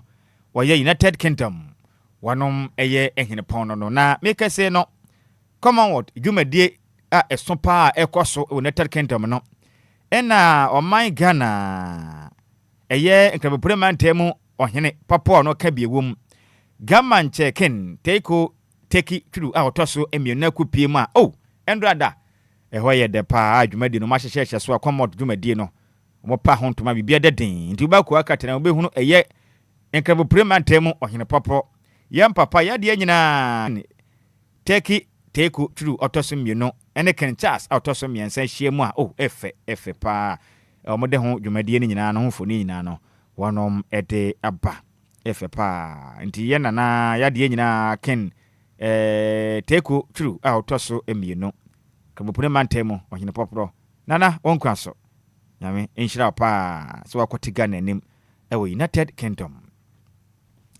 yanko yanim ne yempiemu ewo Daily Guide ko akratanim na se ode aba no esopa no ko akrata na ekiremu am 2 Ghanaians injured in Dubai drone attack etimeke se de oh my Ghana ajeta pa na mu ekiremu am Ghana de hye mienu na Dubai mining chese drone attack akoso a wode mo pre no ane yedin yi pa ano dene pa temeke se de Ghana de hye bi hu akwaka adwemu ewo Dubai ewo mna drone attack akoso ma wono ho atimi aka meke se mo ya pa no pai ku akata edin da so Daily Guide ede abetu jakata feto sinsiam ene de amaneboy ede bae na sanso na Mahama pushes for visa waiver with South Korea to make us say the Ghana man penny beremo boata John Dramani Mahama katafata so miensa ewo Daily Guide ku akata nem ebo man yes say Ghana man penny ene oman penny onu ginemu e demand de hye mo South Korea to 20 ma say we die South Korea for person omude omusika ebeboa Ghana mpuntu dwuma bebie mfini dwuma na 24-hour economy ne konkan no tax waiver to no wo behwinhwa so say hu na matuma ya dwumaden wo manyim na Ghana fo a omunya dwuma yen so anya dwuma yen tie ne hyehyɛ pa Ghana man penin John Dramani Mahama ene South Korea ma no ekosa pam na beboa pa na oman yetimi akọ yenimu na sanso no over 500k youth applied for security jobs to make us say no yam papa oniminyam for hwe oman Ghana manwen sensem so interior minister no kura so na bowura mu asante mantem asanwa so ma hye bedwanin o kire mu asese ye de nipa bebodo beye 500,000 amodo so pa ekopre obokwa akopra adwuma ye wahoba mbokuom anapai ehun sem da na meresem ye be go into details enti ye brahye so na yakoyanim senior fam kopie mu ewo de chronicle ko akata no so de nsem ni bia ba na chronicle ekire mam Paramount chief proves land gas activities in the Ada traditional area. Paramount chief proves land gas activities in the Ada traditional area. And to make it say the obohura mu awada ohine papa no ka biegum awada adama hina no ekire ma ne den eden Nene Abraham Kabu Ekuyeku awtoso miensa o kire ma sese no enya semkuma kratafa taso emienu ne miensa wode chronicle ko akata na eba mane a ada ensase no aba langa asifui omaje abosu ntene omomfa boga nya swan kra wada ne potem jese womonte se odogo bi kura nu abe womummu ahemfo womummu nipa kapre kra ntia yade ha adwen entimi kese no hene papo no ene gina mu de ma de hia wonom wada Nene Abraham Kabu ekuyekon otoso miensa ekire mu ade adure no empenifo mrem na langas no koya mo de na na matren kunwa Any addition more than fast on many Ukrainian bonsemetico, and ya de pakra, and ye bako. Wakasadia fahum. Na Alexander, Onimian for Osahian Kwamena, a fenyo marking. Domukuma, Mashibem, one panu tini, Onukrea, and Oya de Sha one ewo a futu Mashibjaning. Onimian for Alexander, a fenyo Kwamena, Osahian marking, Rima. No money for farmers, yet money for jet. Is what Chilima, yen one is saying, me, and o man Ghana, Kuya for Yesike. Now, Moho Papa, Wanamasa, na Abaya Sike, no money firm, jet, and a mototo, a tip life for menim. Na Ghana, a Kuyafu, Nama Nessa, a Mutilima, a bine. Wash a boss, I will back about my brother for, na Barney Seneca, future firm say, na Mobro for a goose, na money. And to Ghana man penny, better more water, join the drum, Mady Mahama, only bibi, and fan who, ne Kuyafo, a brepa, out of the young for Alexander for your marking. She shall pa a buying a dear good quemuno, a more manam, a more de pa, and a buying sass a hotono. Obia and Fanny Pet, and conquer Thomas Asibi. Where dear, or a yabamu nipa, into young family boy say, where dear, or ya a bamu nimponi yafa, into young family say. Uchrema debi. One of my shall peg quema, a buying sassy be an automatical in the system no. We are don't search the hanum, as I see we may penable and casa da order that. Enya fi no bi ebe bob foforo ene wakwa kwedi ejina moaboa no astronomical prices bia bi nsikura ene de bibia da na kwam system na nkasa o ma hihye agusu a uduru ho no ma higher cantonment a higher east legon a higher kaswa uduru ho a na boa na de no ho aba entafi ne ebe ye katasubu mu asore nipa bi befa kuntu na se ekodi suma so dwa bia bi nsi bie wo manyim a hihye pa wo mode agu akwam e ma wo man Ghana aban sase no emu odesa no manam no pay penifo aya ne boa na de no ho aba enya so ni mu odesa na no manam etin edaku akata no so ni mu ode esene anomanam enti ba me ma udin no ko akata ne din eda so no ye women and leadership ye mra ne say empower, inform, transform. Yes, so master na boa wonom pagya wo monsa de wo kɔ simpie so. Ye wia ne ya boa ma ne afa ne mapaye kɔ so wo masetenam. Eno achi no. Afi ya boa ma masetenam aye kama akɔno na bibia konkan e de ama ma fi se ma e boa wo ma kyekere pa. Ntim wo fa se hyela ko wakrata wo ma hye bedwam no. Eno ena ye de eto so ama ko wakata mbo so adwumadi ne mu de pa sa no manam. Mu de sa no manam na ye hye ase ne kwa kata me wafa ase dia ba no ene mamu denti yema mode amfa page 1 na de dikan a wono mode aba na no yen share from page 2 page 2 kata feta sumie no ene wo kirema women told empower yourself and claim your praise in leadership mame sanfa ne bio women told empower yourselves and claim your praise in leadership edwodo kirema ma Emma Munsodio,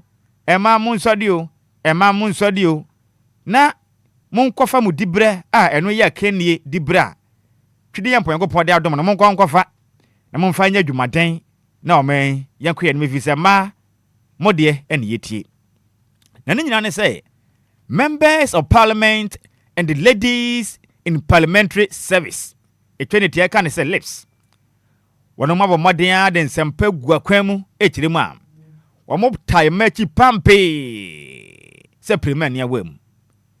Number modia support system e boa ma esiesie ma ejira mo na so brane. Na manso etumi se fatano.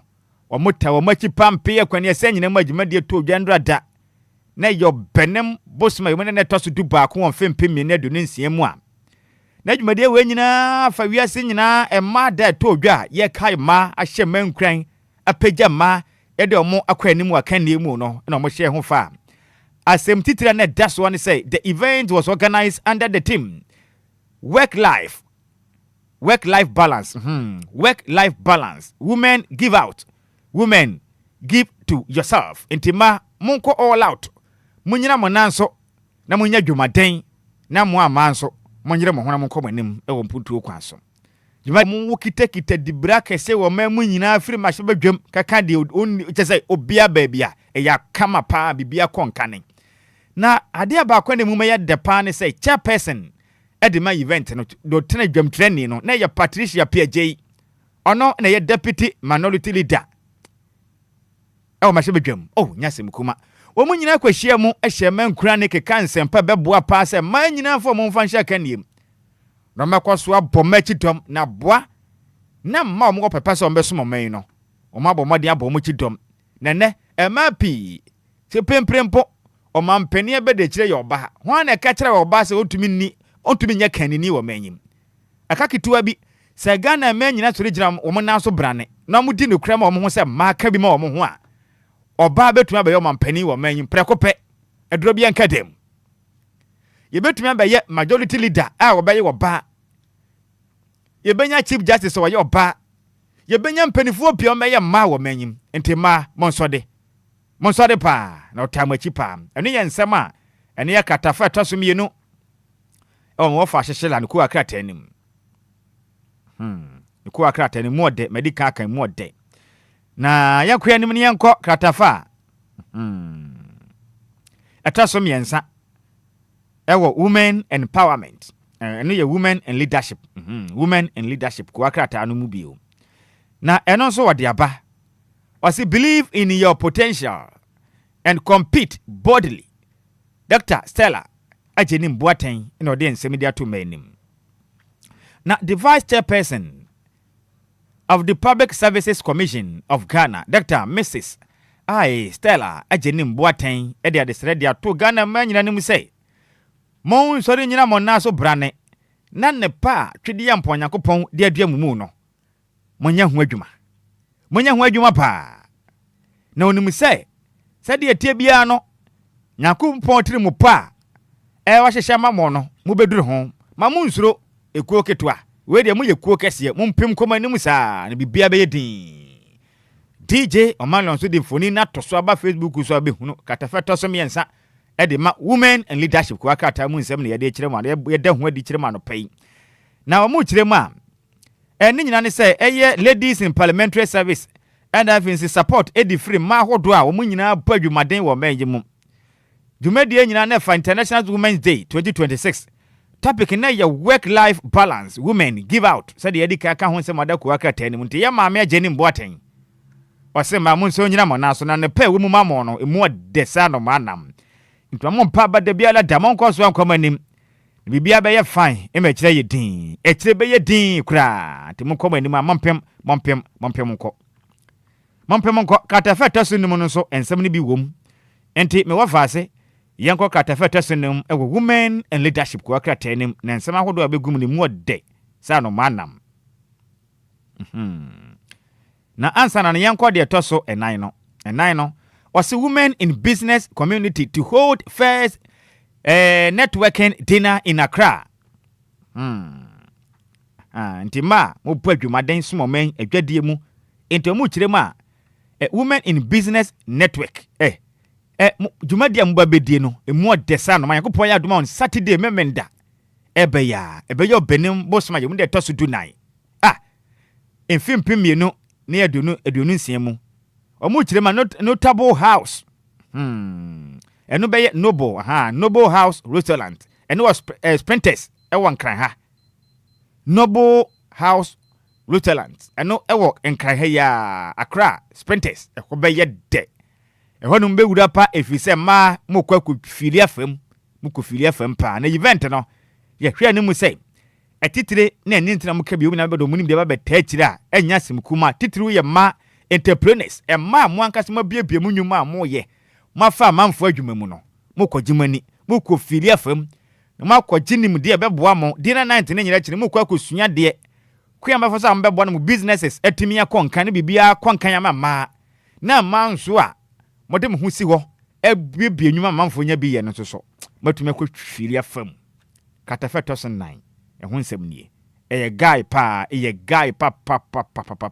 na women and leadership ko akrata yemfa katafa 2009 no yemfa no ensoro so mfiri eye women and leadership ko akrata na yenko page 5 page 5 no eno so odi biaba enti yenko honom ne enkodi nkomo akra enfefiri honom na me wofa asehila Ghanaian parliament ko akrata no de ode aba no yemububu mu kakra na Ghana fo hu de ekoso am na mo kire ma Ghana Gas launches Gas Ladies initiative to empower women in energy sector. Enti minka say you man Ghana jamframa say ye ka gas a jamframa di juma no. The chief executive officer at the Ghana National Gas Company ya maami nimnyam for Judith ajoba bre o den smart to dwe mi say minka say de Ghana Gas o ma padwumadie bi ho soron smabie bi ho ntoma soronko a and your friend said ladies Ghana Gas Ladies Association dwumadie soronko mbeboa pa be hye maden na wo ma twe madodo na gender inclusion in leadership na mo de aboa na madodo no so oba o man Ghana nya ho ne ne ho sensem energy sector no madodo na betumanya akwanya akom akwaje adwuma asom o man ne ho de ho sensem akonka de o ma menti we de dwumadi abeto dwa no o mo toto tere man nyina Obia van ho mechem bi de dwumadi we na mo to dwamra na company no Women's International Women's Day no I told you wakra no mbo mmode ade nsem we e to dwa e wase a ye maame bre e chirechiri mu a ade a ma no so mbetumi asevu ye pa aboa e matumi atete afoforo e wo abayefo kwan so kama boa ma dodo na so de mu akwa Ghana Gas and if so brother energy sector and I say energy industry nim aboa ma oman so yatimi akoye nim e fa ya ho den de e ho sensem e hom de ne yensem ahodo am anopay women in leadership ko wakrata no e de baye ebeto edwa yemfiri wane yenkoanim ne yenko adanko wakrata ahodo no aka no emu na yempie mo ewo the daily satellite ko wakrata no de bia ba the daily satellite ko wakrata no obobo nsem ne bia e de aba de bia ba no kirema Ghana condemns drone attack in near Dubai International Airport as 2 nationals injured. Etimika said the katafeto sinum ewo daily guide no we daily satellite the daily satellite kwaka tenem ebo man yes say emo ya pa emo ya Ghana form you know ekopri ewo drone attack no toja ewo Dubai emo ya pa Ghana for akesetia sabasa hodo na yekoso Arab countries ni mu no impeni function bibia intimi entodin na thousands of youth skip security support interviews as Interior Minister raises serious concerns. Temu chiremi Ghana for empem o maskipo a security support interviews no echedi oniminyamfo Muntaka Mubarak Muhammad ede ho nsem aba abetudwa sina yemfri the daily satellite team na yanko ko wakata fufura no ye friend say the overseer ono watumi overseer ne yama hu ne yama yekoso kukuam no de ho nsem de abai na wo kirema gender minister pushes for justice for women and girls entemeke say dem wo fa se ba na momolate edensa betudwa kirema no peya nani abrepa opese omoboa na oman Ghana manso say du babia sisie omodi sisi ma no eto betumi atwanti nani abre se krodom no wokiremu a ogusu a yanhyehyeye na mrakwan so pushi kakra se beboa na ma yentimi sisi ma atanchi yankoso ma na sabe manso yemfa ma se omososo ye ne a omompura made ye ba asasi so ne yemfa ni die se ma ne yemu ma efise ma ebo ma kyekere pa ntimi wofa ase Minister for Gender, Children and Social Protection. Me wafa se ba ketwa me wafa se kuma akra no. Onu nyamfo na momo late enu nsem enano. Sansuna NPM penifo chire manyanka nkyira Ghana fo nyina sei. Monka makoma mfanto me free say fan wo bebire na wo honom. Entokwa yekoso US ni Iran man ntemu no enkusi hwe Ghana ohaw bia meka yen. Fan wo no echese ebebire wo honom. Enti monka makoma mfanto me yum. Enshorted da nti fango ne de ntokwa be kwaso sesen kra na Ghana chire din National Petroleum Authority for enkasa ye no dom de betu dwani nti monka makoma mfanto me yum bibi boni bia ne ho ebisi omopo mo nkwa na nyina Ghana ye ho nkyere da biada e wo fango sense bebre na ho ya stopi e dia dia na ndwa beto dwa se Ghana mampani ba mu oboada katafata semienu e wo overseer ko akata mu kyire ma Ghana mampani ba ye pro ne kan corruption no wa mu kyire ma wa ya de pa na ban na boa ememprempre no te se pro ne kan na so atia weye hwe mampani fu abesom na Ghana mampani bere mo boada John Dramani Mahama afi ba akone bosum mienu ntami wa ya de pa pro ne kan no akofom nyame adom ogusua kun kakra entamu kyire mi se weye silver ya free jumper ena mkoye silver no de betu gandi Ghana mampani manim no kure ni pro ne kan no oba ye konkan ogusua otu ase kakra eye pa the overseer de abam address the concerns of road users VIP Opoku Ajiman tells Road Minister. Etimika said ye omampeni ebede chire professor ya maame Jane na Opoku Ajiman e de adesre de ato so afọ no hwe man Ghana. Ya kwan tempa sensem onumnyamfo Kwame Gavins Abuja se wasre na do mo homoden a na niam ahodo a ha Ghana de hye mo na makwan so no. Omomoden a na onye mayen. Ghana fo ni sundodo. Kwan bone kwan fu enfuturo ne nteche na ekum Ghana fo enkwanhia basa asante obesre na da of an Nancy form na ohawa Ghana fo wo ya kwan tempon so na ya kwan kuma emu no onye bibi emfa ho na bibia ntumi konkan emfa maye na ko wakrata mede etumi sebo no emu oya eno ye anansententa anansen bai na okire ma the spider kwaku anansen aba na kwaku ananse ko wakrata na ode bai na yasem kuma na mu kire ma mekase no Ajimamenu to face court over COVID deals. So na DJ Hitman me di hon koma na no. Enti so nim kwaku Ajimamenu. So no be so ya miri bi atwam na ya po mu den. Once upon a time. No your health minister. Former health minister. Omo kire ma COVID na ba ye no. Sika bi aba o ma bom se to, o ma diska no. COVID ni deal is Ghana fo huna mane na ya ka dem anwuma nyina na egu no. Sana na senior man, omo prapra kire omo disika bi se nyafu magana fo bre. Te okwa akogina court. Okogina court o. Na court etumi na hwehwem. Ene ho nsam aba.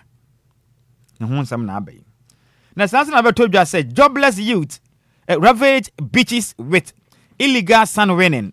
Police bribe as see erosion threatens Ankanda community. Ankwanda community na unim se Ankwanda community no eno no egwo gomu afete ne potem mu kire mu a ene emebunu ena madwuma mu nyanye ndi no san winning anwia yetu esempo anu ebubupo na gu mapo na befre abegyira fa nipa dwumade ni saa na ekoso a omo manso na yira fa nipa po ne bubefu bekunkum nipa ewo gomu afete ne potem na mu kire mu posifo na akwaje bribe wo honom eno no ye spider anu nsem no mu kire mu a o ma atua adamudi adama posifo age ente mutumi mpam wo mo ente adehye ngogo mu afete na mo se mahwe ni ye enche epono befu fisa manfo tututu anwea emepono buafu abegira fanipa ente yehwe ni ye eno eye the spider ama ne ba ode bae no na mpanize sabe abobidi jajakwa yenya ne kwanti mesra wada hitman na we die bra ne ko nanso abobidi jajakwa na ode abai ye monitew na ye nsore ko akata mboso no esom. Yes, also no, me wafa ase Samuel Fulibo aten de aba say. Yankopon ya adoma on the 31st of March, Ekwapem, 5th April 2026. Manso adubia homecoming, ehobe wura, ehobe de pa, anti manso adubia homecoming no. Ehobe da ankasa na accepted that one is a burden together our culture, quality education and a sustainable development. Any accepted that one. Nana bi kusi ape otoso mienu ona ye manso nkwanta omahene oginem sansana nana doku apia dankwa otoso mienu ono ena ye adubia hene sanso nana adwa osa otoso mienu eye adubia hema no adubia hema mu nyina tadwuma de we yachi a enya semkuma akurante manso adubia homecoming yakopɔ ya adoma obenem bosoma yom ne toso aduasa ba akopem oforiso bosoma ba koguro ne de toso num no homecoming no ehwo no beye bruta ehwo beye bruta enya sem kuma 31st no ebeye candid 9th possession eno achi eye outdoor game and if it's traditional night and be 2nd April and award beauty eye pageant and if it's dinner night ehon de ehon meko ehon nampe award beauty award ne be ye emma mo ho ofe pa beauty pageant and if it's dinner night and meko bi meko didi anom sanso and on the 1st April no ebe ye float and if it's football matches so nyina baby yakudi agro kwesi akan sanso na talented show any artist night ehо be ye day artist ni begina nyinam ebegia ni pa ni be ye 3rd April last one ye 5th April no be ye grand deba eho be wura pa na ahemfo na bodwa kasa wase a eho be dentima nso adu bia home camera no ebe ye kikim ye nyina yenko na yenko tai echire okay na kra na ye birthday senior memfo no twato na ye ma okwan na mehu say interviews bi wom na ye monitor na make say no birthday ekode ama Mr. Augustine Bedu Minta we efri ho ka fo ne de Mrs. Teresa Bedu Minta na wo kirema na your birthday na obdo pa pe wasem tene twide amponyankopon e de afe ba ko de aka mfe ho a Mr. Augustine Bedu Minta wo wife ne de Mrs. Teresa Bedu Minta se odo pa ope wasem te yankopon hirawo na onyo okese ompagya mfra adom kwa adom yedie ne kwantenten kukwampa bia wabɔ no yankopon entie happy birthday enko enfam wofaase kuma a wuden ede Mr. Bedu Minta yankopon nya okese no ma kukwampa oba nyina ne nyina emrem hit yemfa ko wakata mboso ni sina dwumedi aka no to aso mai right kwadwo me da se papa pasa no pay wode ko wakrata mboso no ede aba quick commercial break ya ba ya betwa dwumedi ni so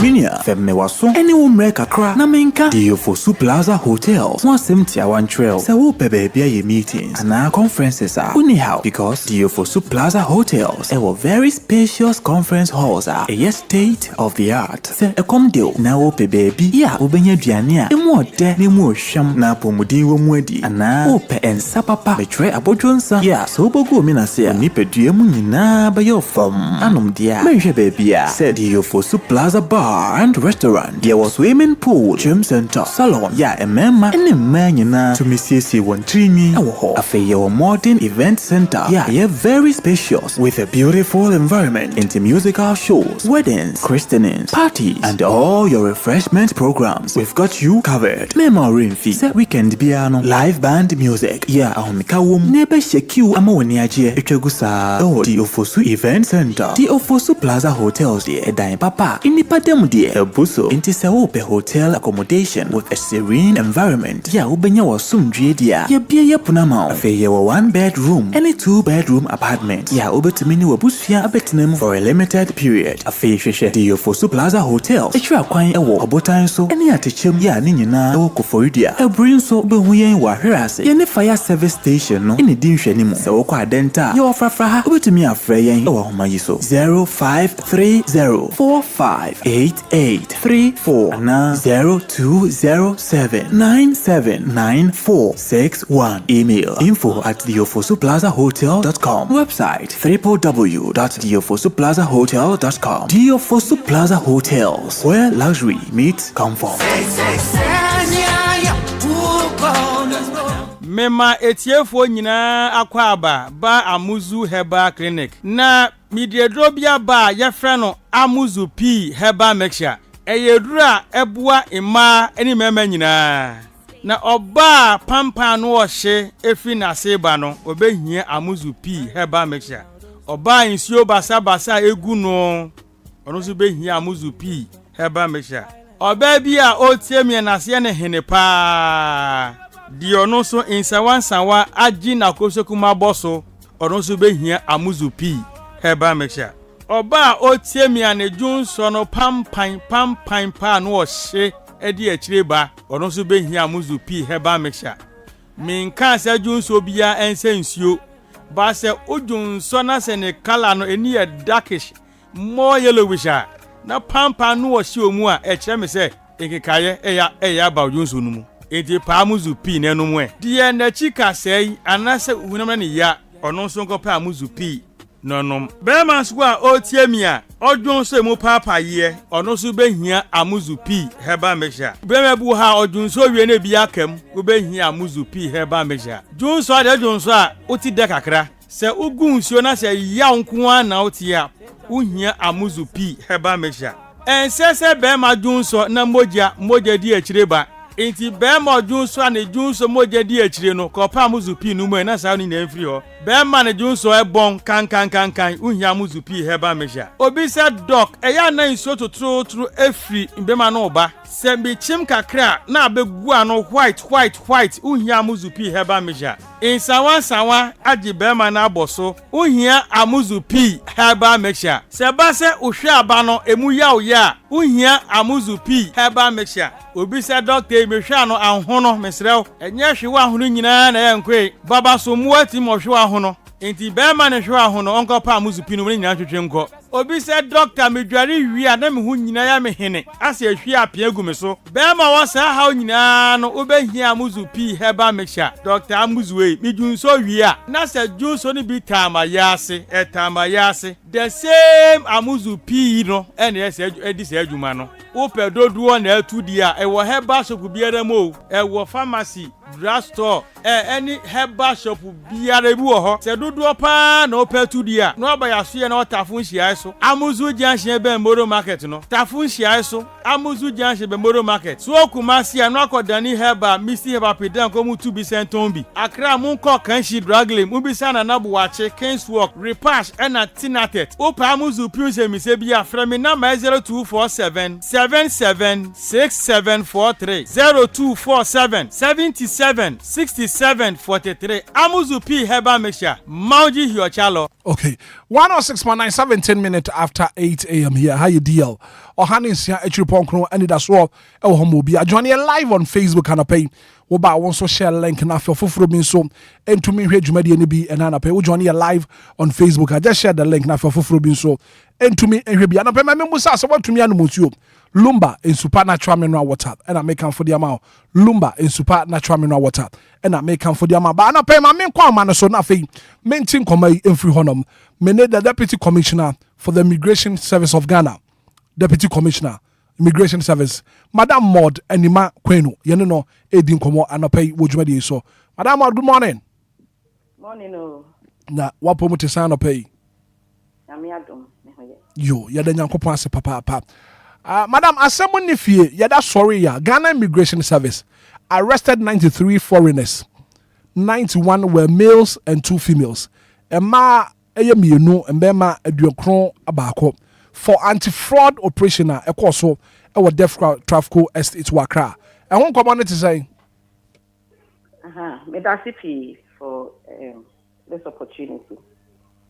Kana ukaya na yenyanti ebi say bibi nkofo bi boni bi wo Deaf Traffic Estate ho baby patem ho baby na yeah yes system na you don't take it for granted. Yema informers near the brain means that unam be na hu so bi boni bi ana so obi ye bi a won tia sia obetumi bi akoma any of the security agencies we only akono de be catch na ye mu hwehweye we did our investigations ye nkokete and ye hu say ampa bi koso wo kono nti ye ma ye hu ye hwehwe ye hu ye boa ye hu and ye call ye as you said ye koche 93 Enquires nationals. Age range no from 18 to 36. Now more internet fraud means that omu di bone wo social media internet so human trafficking immigration related offenses na 93 ni hu say emu 73 apprentices na omu ye victims means that 73 na 93 no 73 year victims but omo idi bone na kasa no omo 20 na 73 no they had been lured like adada omo fi omukrom e de omo abase ye de ma omo adwuma e wo Ghana ha now ye dada wa na ye dudu ha no ma then they cage you they call them and then force you to do internet fraud. one ya double, you call power mono, ya boom, ya torture mo, ya abuse mo. Now, almost if you who some of victims, we arrange and then send them back home. They repatriate your mona, now, so you be who say they came into the country illegally. Approved goods and they remove almost unchanging, almost unchanging, and and this is against the immigration laws and the laws of the land. Okay. At 20 now, Canada, we are still doing investigations. They are being treated as suspects. Investigations are so you who the person who you don't court, we process them for court. Now, okay. Some of the things are you know you court now you counterfeit dollars, fake gold bars, laptops, routers, mobile phones, television sets, and home household appliances. And she said, "My name na omodeye internet fraud, no romance scam, name, all those things." Okay. If you can't say Ghana for say, I hope one of mobile hanuma, they are supposed to live by the law of the land. They are a cafe and sana, would die the high foreign land. Foreign land, it will be our own fee Ghana, fee outside Ghana. Or the high dine making sure say while register with Ghana Immigration Service means that our permit the all yen permit no will show so or juma permit will show say or juma or anasa or the residents and the permit will show. Any passport and making sure because yes Anna we will deal with all landlords no as it is we are in talks with the management of and we have come to realize that gated communities have this issue and we are doing serious investigations. We are in talks with the management of these gated communities because the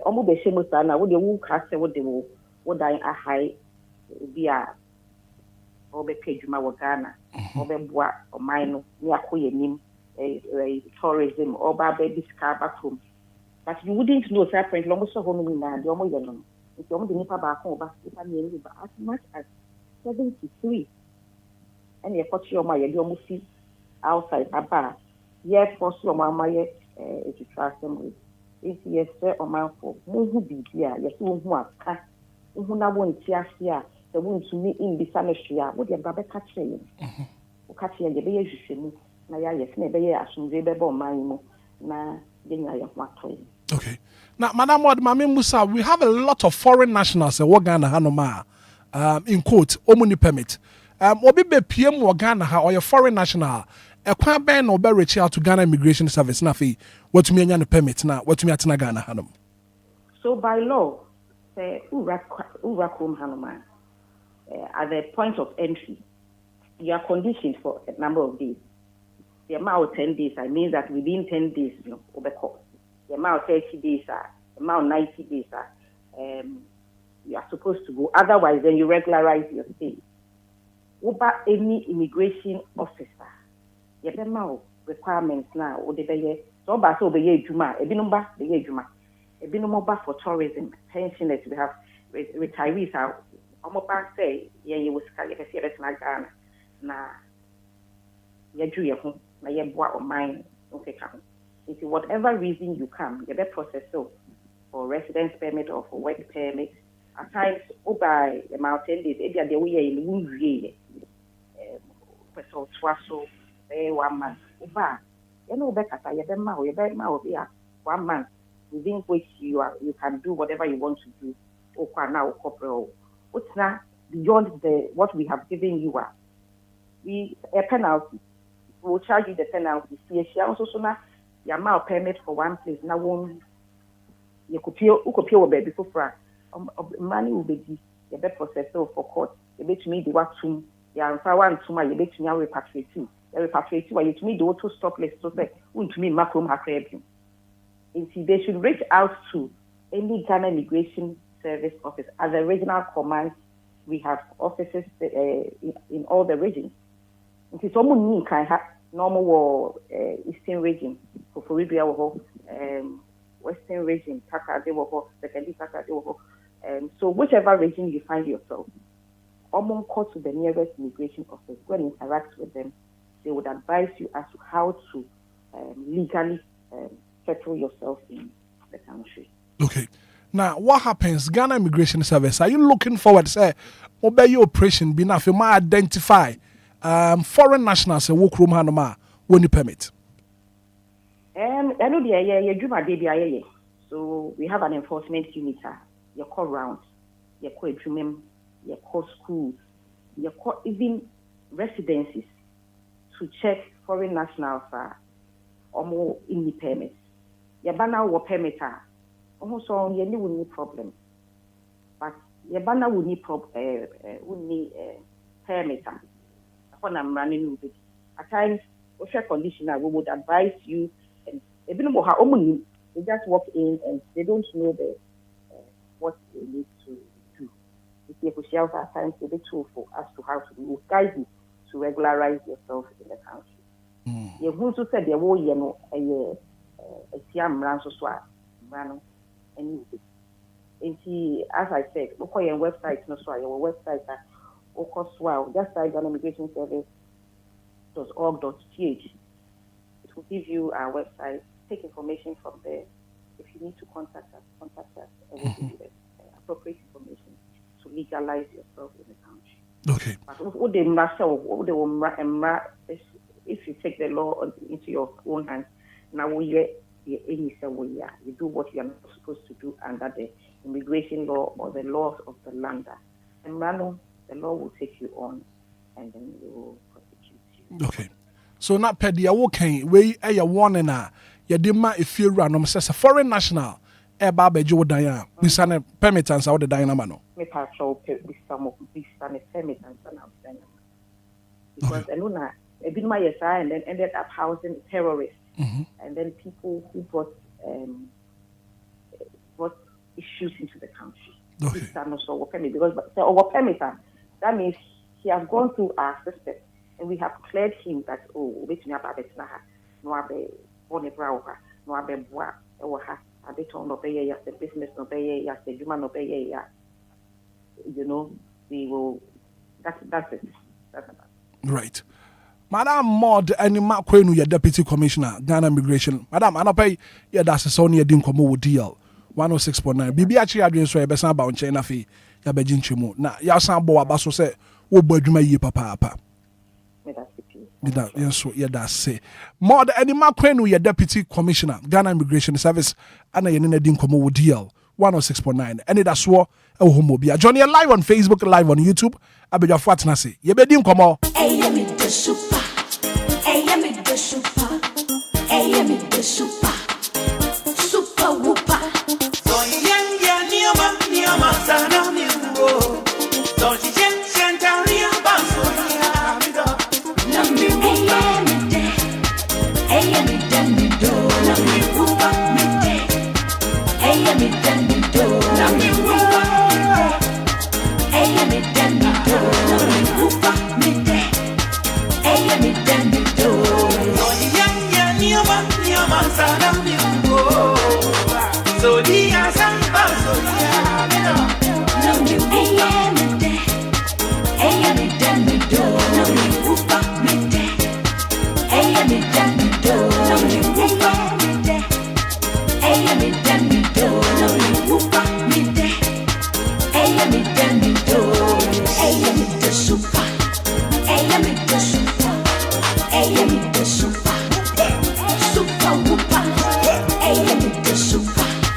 Mankind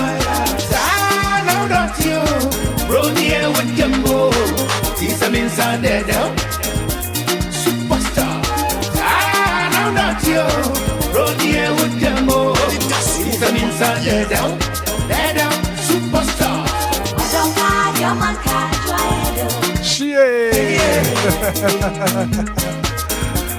Oh, don't pass. Sour car swap. Said we are banana ye diank sank ye diankado.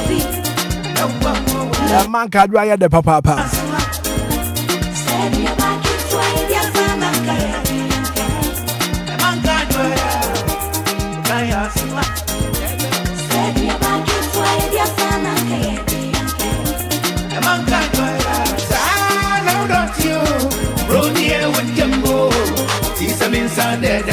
Experience the ultimate in comfort and luxury. Our audio for Plaza Hotel. We are not sure when we go through the Matechema Nassau Butanso. We are ready to see identify for her. Comfortable, luxurious rooms for her. Conference room for all your conferences. Your event grounds for your various events. Antibomadi answer what do when they do for Plaza Hotel. Now, if you be a woody, I don't want so. Maybe I could do for Plaza Hotel. Yeah, Soto, come on. Now for reservation and enquiries, friend 05304 58834 020-7979 461. Come and experience the perfect blend of luxury and comfort with your Fosu Plaza Hotel. Give us speak capsules, give us go capsules, give us a bar shop. And then support your immune system now. I put your malaria, typhoid, and a fee jaundice.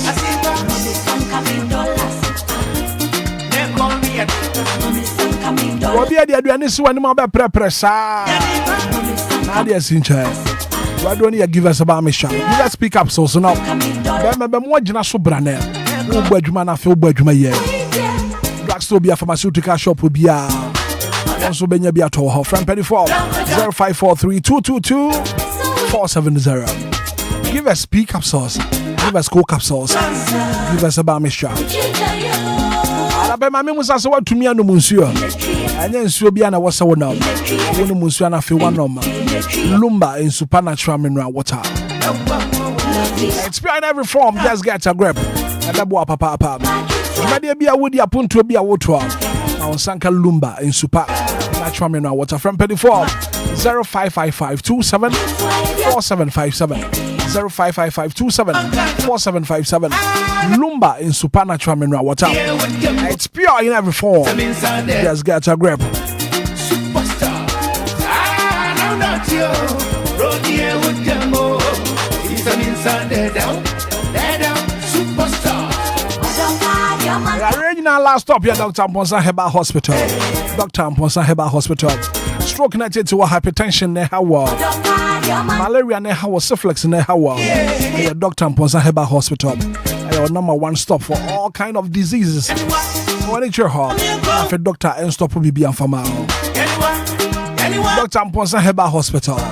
Your spintus. Would do Costa Bar Stop Abusa Dr. Mponsa Heba Hospital.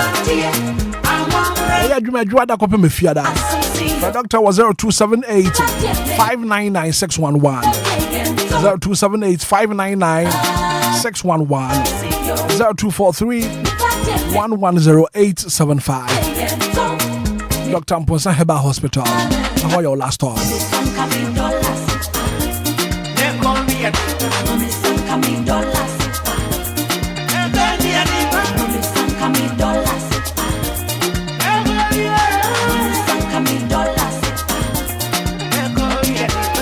Abeja for Atenase. And Shraba could do some maybe Atenase.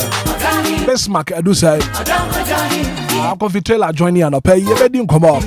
And then command a pay about bedino. If a Ghana mebuno, Ghana youth. If a Ghana mebuno ye papa. What join you live on Facebook? Our Dauma also share link no. Na for Fufuro being so into me. It will be DLFM 106.9 on Facebook. Mr. Hitman official on TikTok. Oba Ohonson Sono. What you made in Bina Fibia added than a quemo. Come on. And I pay ye bedin come.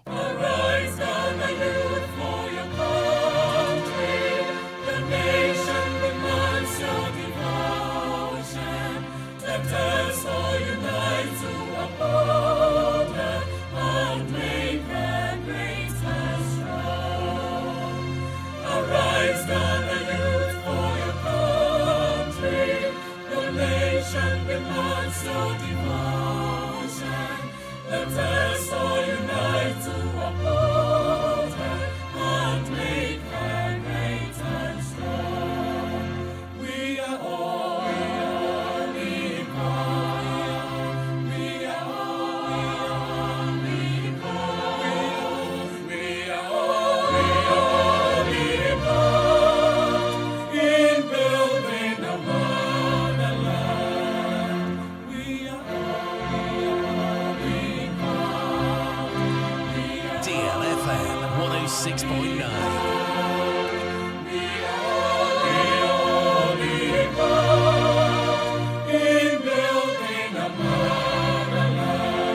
We are all involved in building our motherland. So a man ye be sin ye, wo man no be fan into my perfra.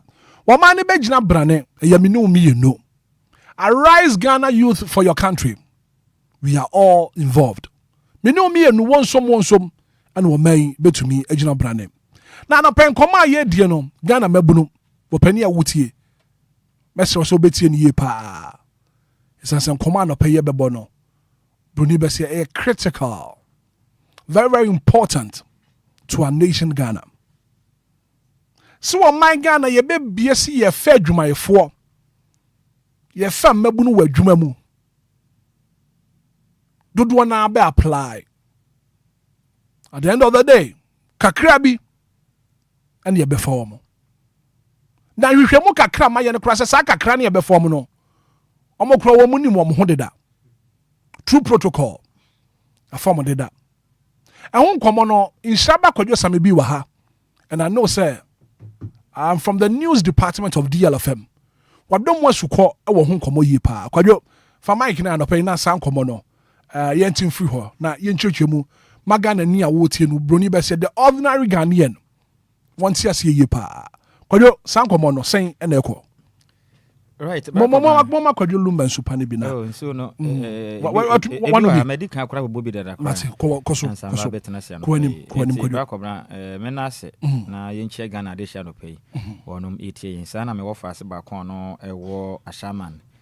Christian village needing Eddie Jacqueline Asante. Oman TSO ne madam near my phone yeti anope. Right. And Michia Jacqueline Asante no senior juma our shaman on a madam or more Christian village anope yankopon shiro munina. Ne adishia muti o taxi mu no mo trotrum.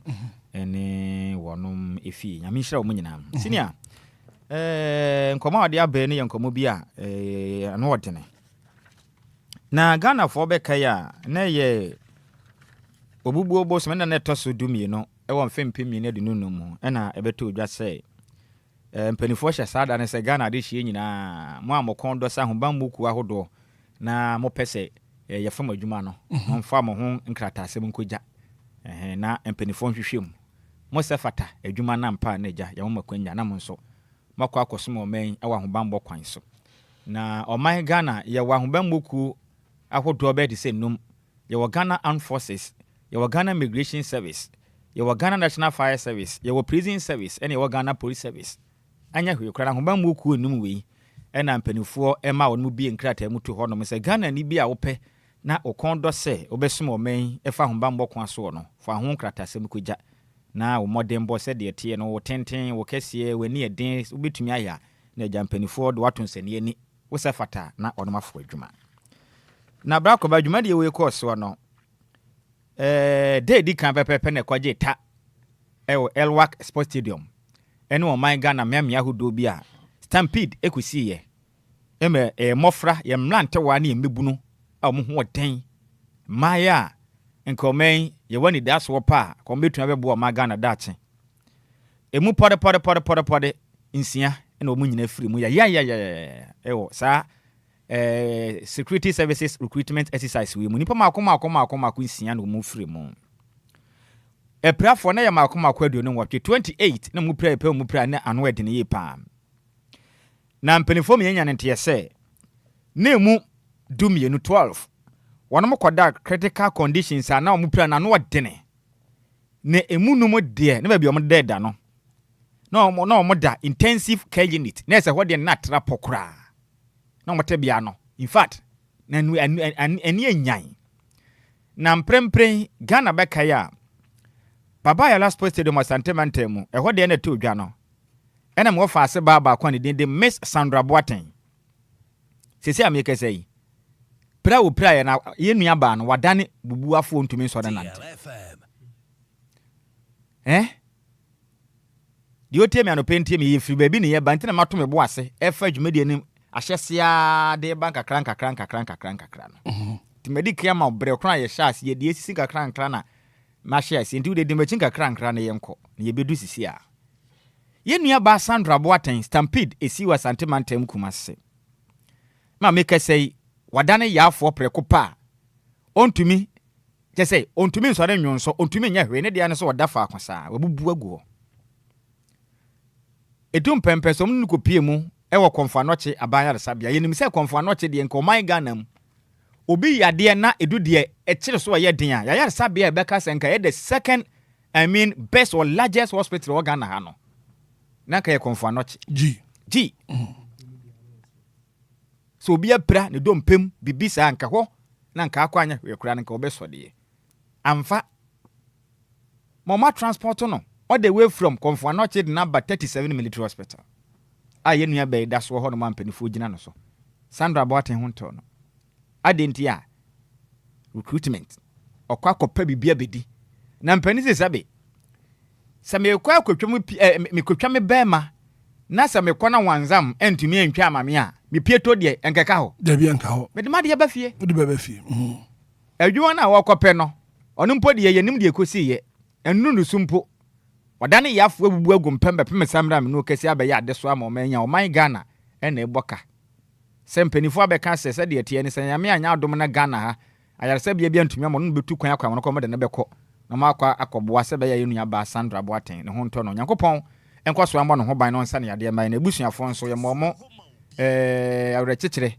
ye bom pass yambe sa ne yade na ade hye nso mu wuye efa ye security recruitment exercise ne mu no nso Nyankopon fo mo kransie na ebusuan no so ncheche omo wire ye pam bra ko bra fi ne yadu no pompon so ankasa Andrew Adano so afọ hwe oman Ghana manwe sensem so betire interior minister no kura nso ye mahye bedwene de ma de hye a wono wasen wa Santimantem mu nyamfo Mubarak Muntaka Mohammed ede Ghana de hye a wono mo kon do ye edo mo nkratasem ekogya ye say wono mpese mo kosom wo men e wa hobambo kwan so nti omokwa kopa adwuma aye ida se Ghana Armed Forces Ghana Migration Service ye sanso Ghana Police Service ye Ghana National Fire Service and so Ghana Prison Service omodo mo nkratasem kogya ye no nsonhwe na mokoye yenti husunsu anso na se ba bonten na mpanifo hunu de ekwa akusie na sese no mpanifo me yen nte se Ghana de hye omodo mo nkratasem koye se mope ahobambo adwuma ye no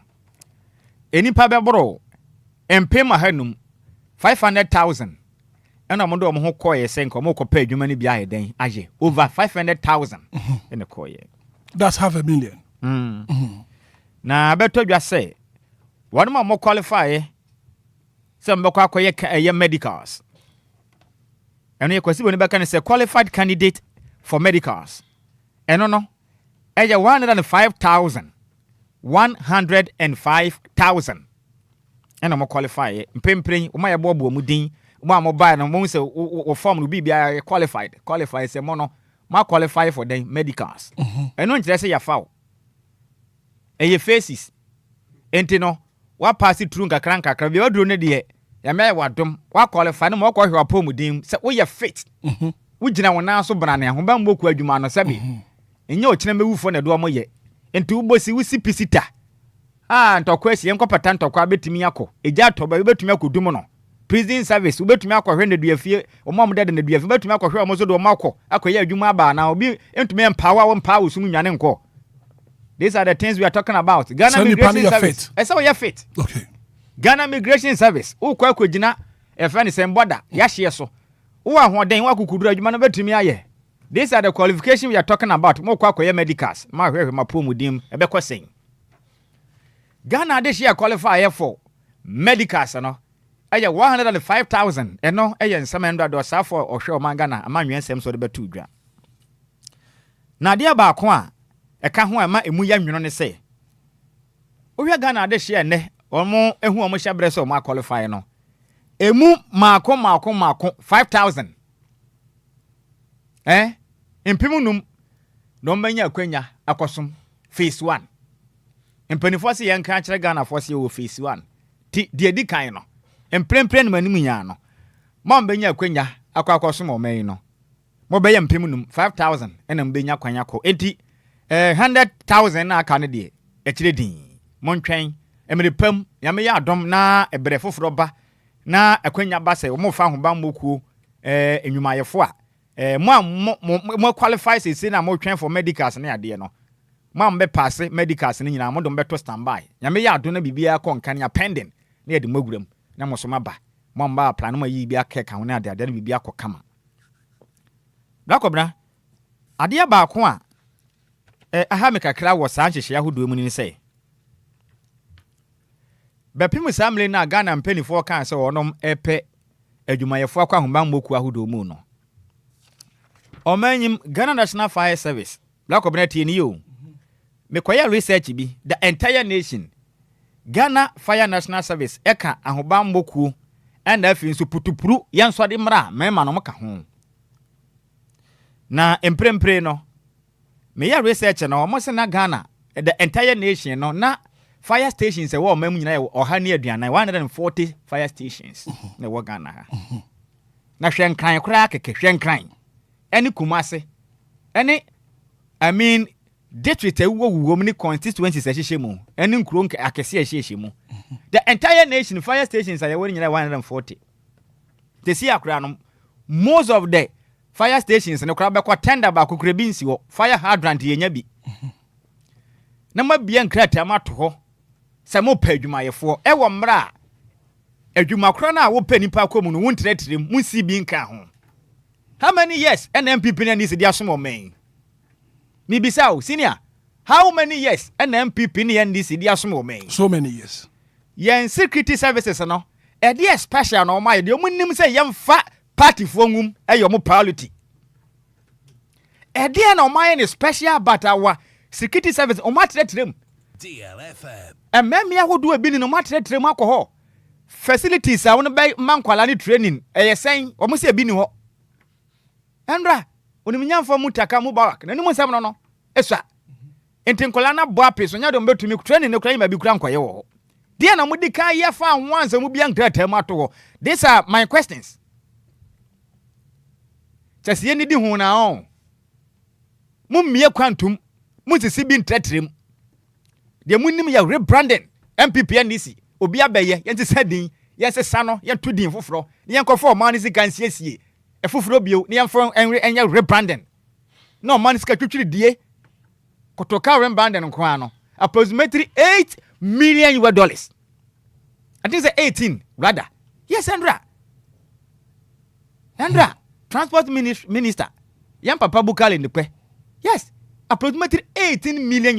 Ya di ba be rebranding. Kutoka siding abeye hoyi. Inuma na se ye tretrem na wo mo a omo wo fie nya adwuma ye nanka ye mfa wo mo no ye nya o. Ma bia nkrata mu ato emra mu bia tu ho no mo got a point omo ka kire ye so mo stand time no mo di bidari bia ye den aka ho. Se be adodo na betumi apply. Of which you guys are aware say structure da ho ma Ghana fo nyina no. Ma men kan kire se sia structure da ho ne nyina mo betumi ahomba mokuo ne nyina mo se structure aka.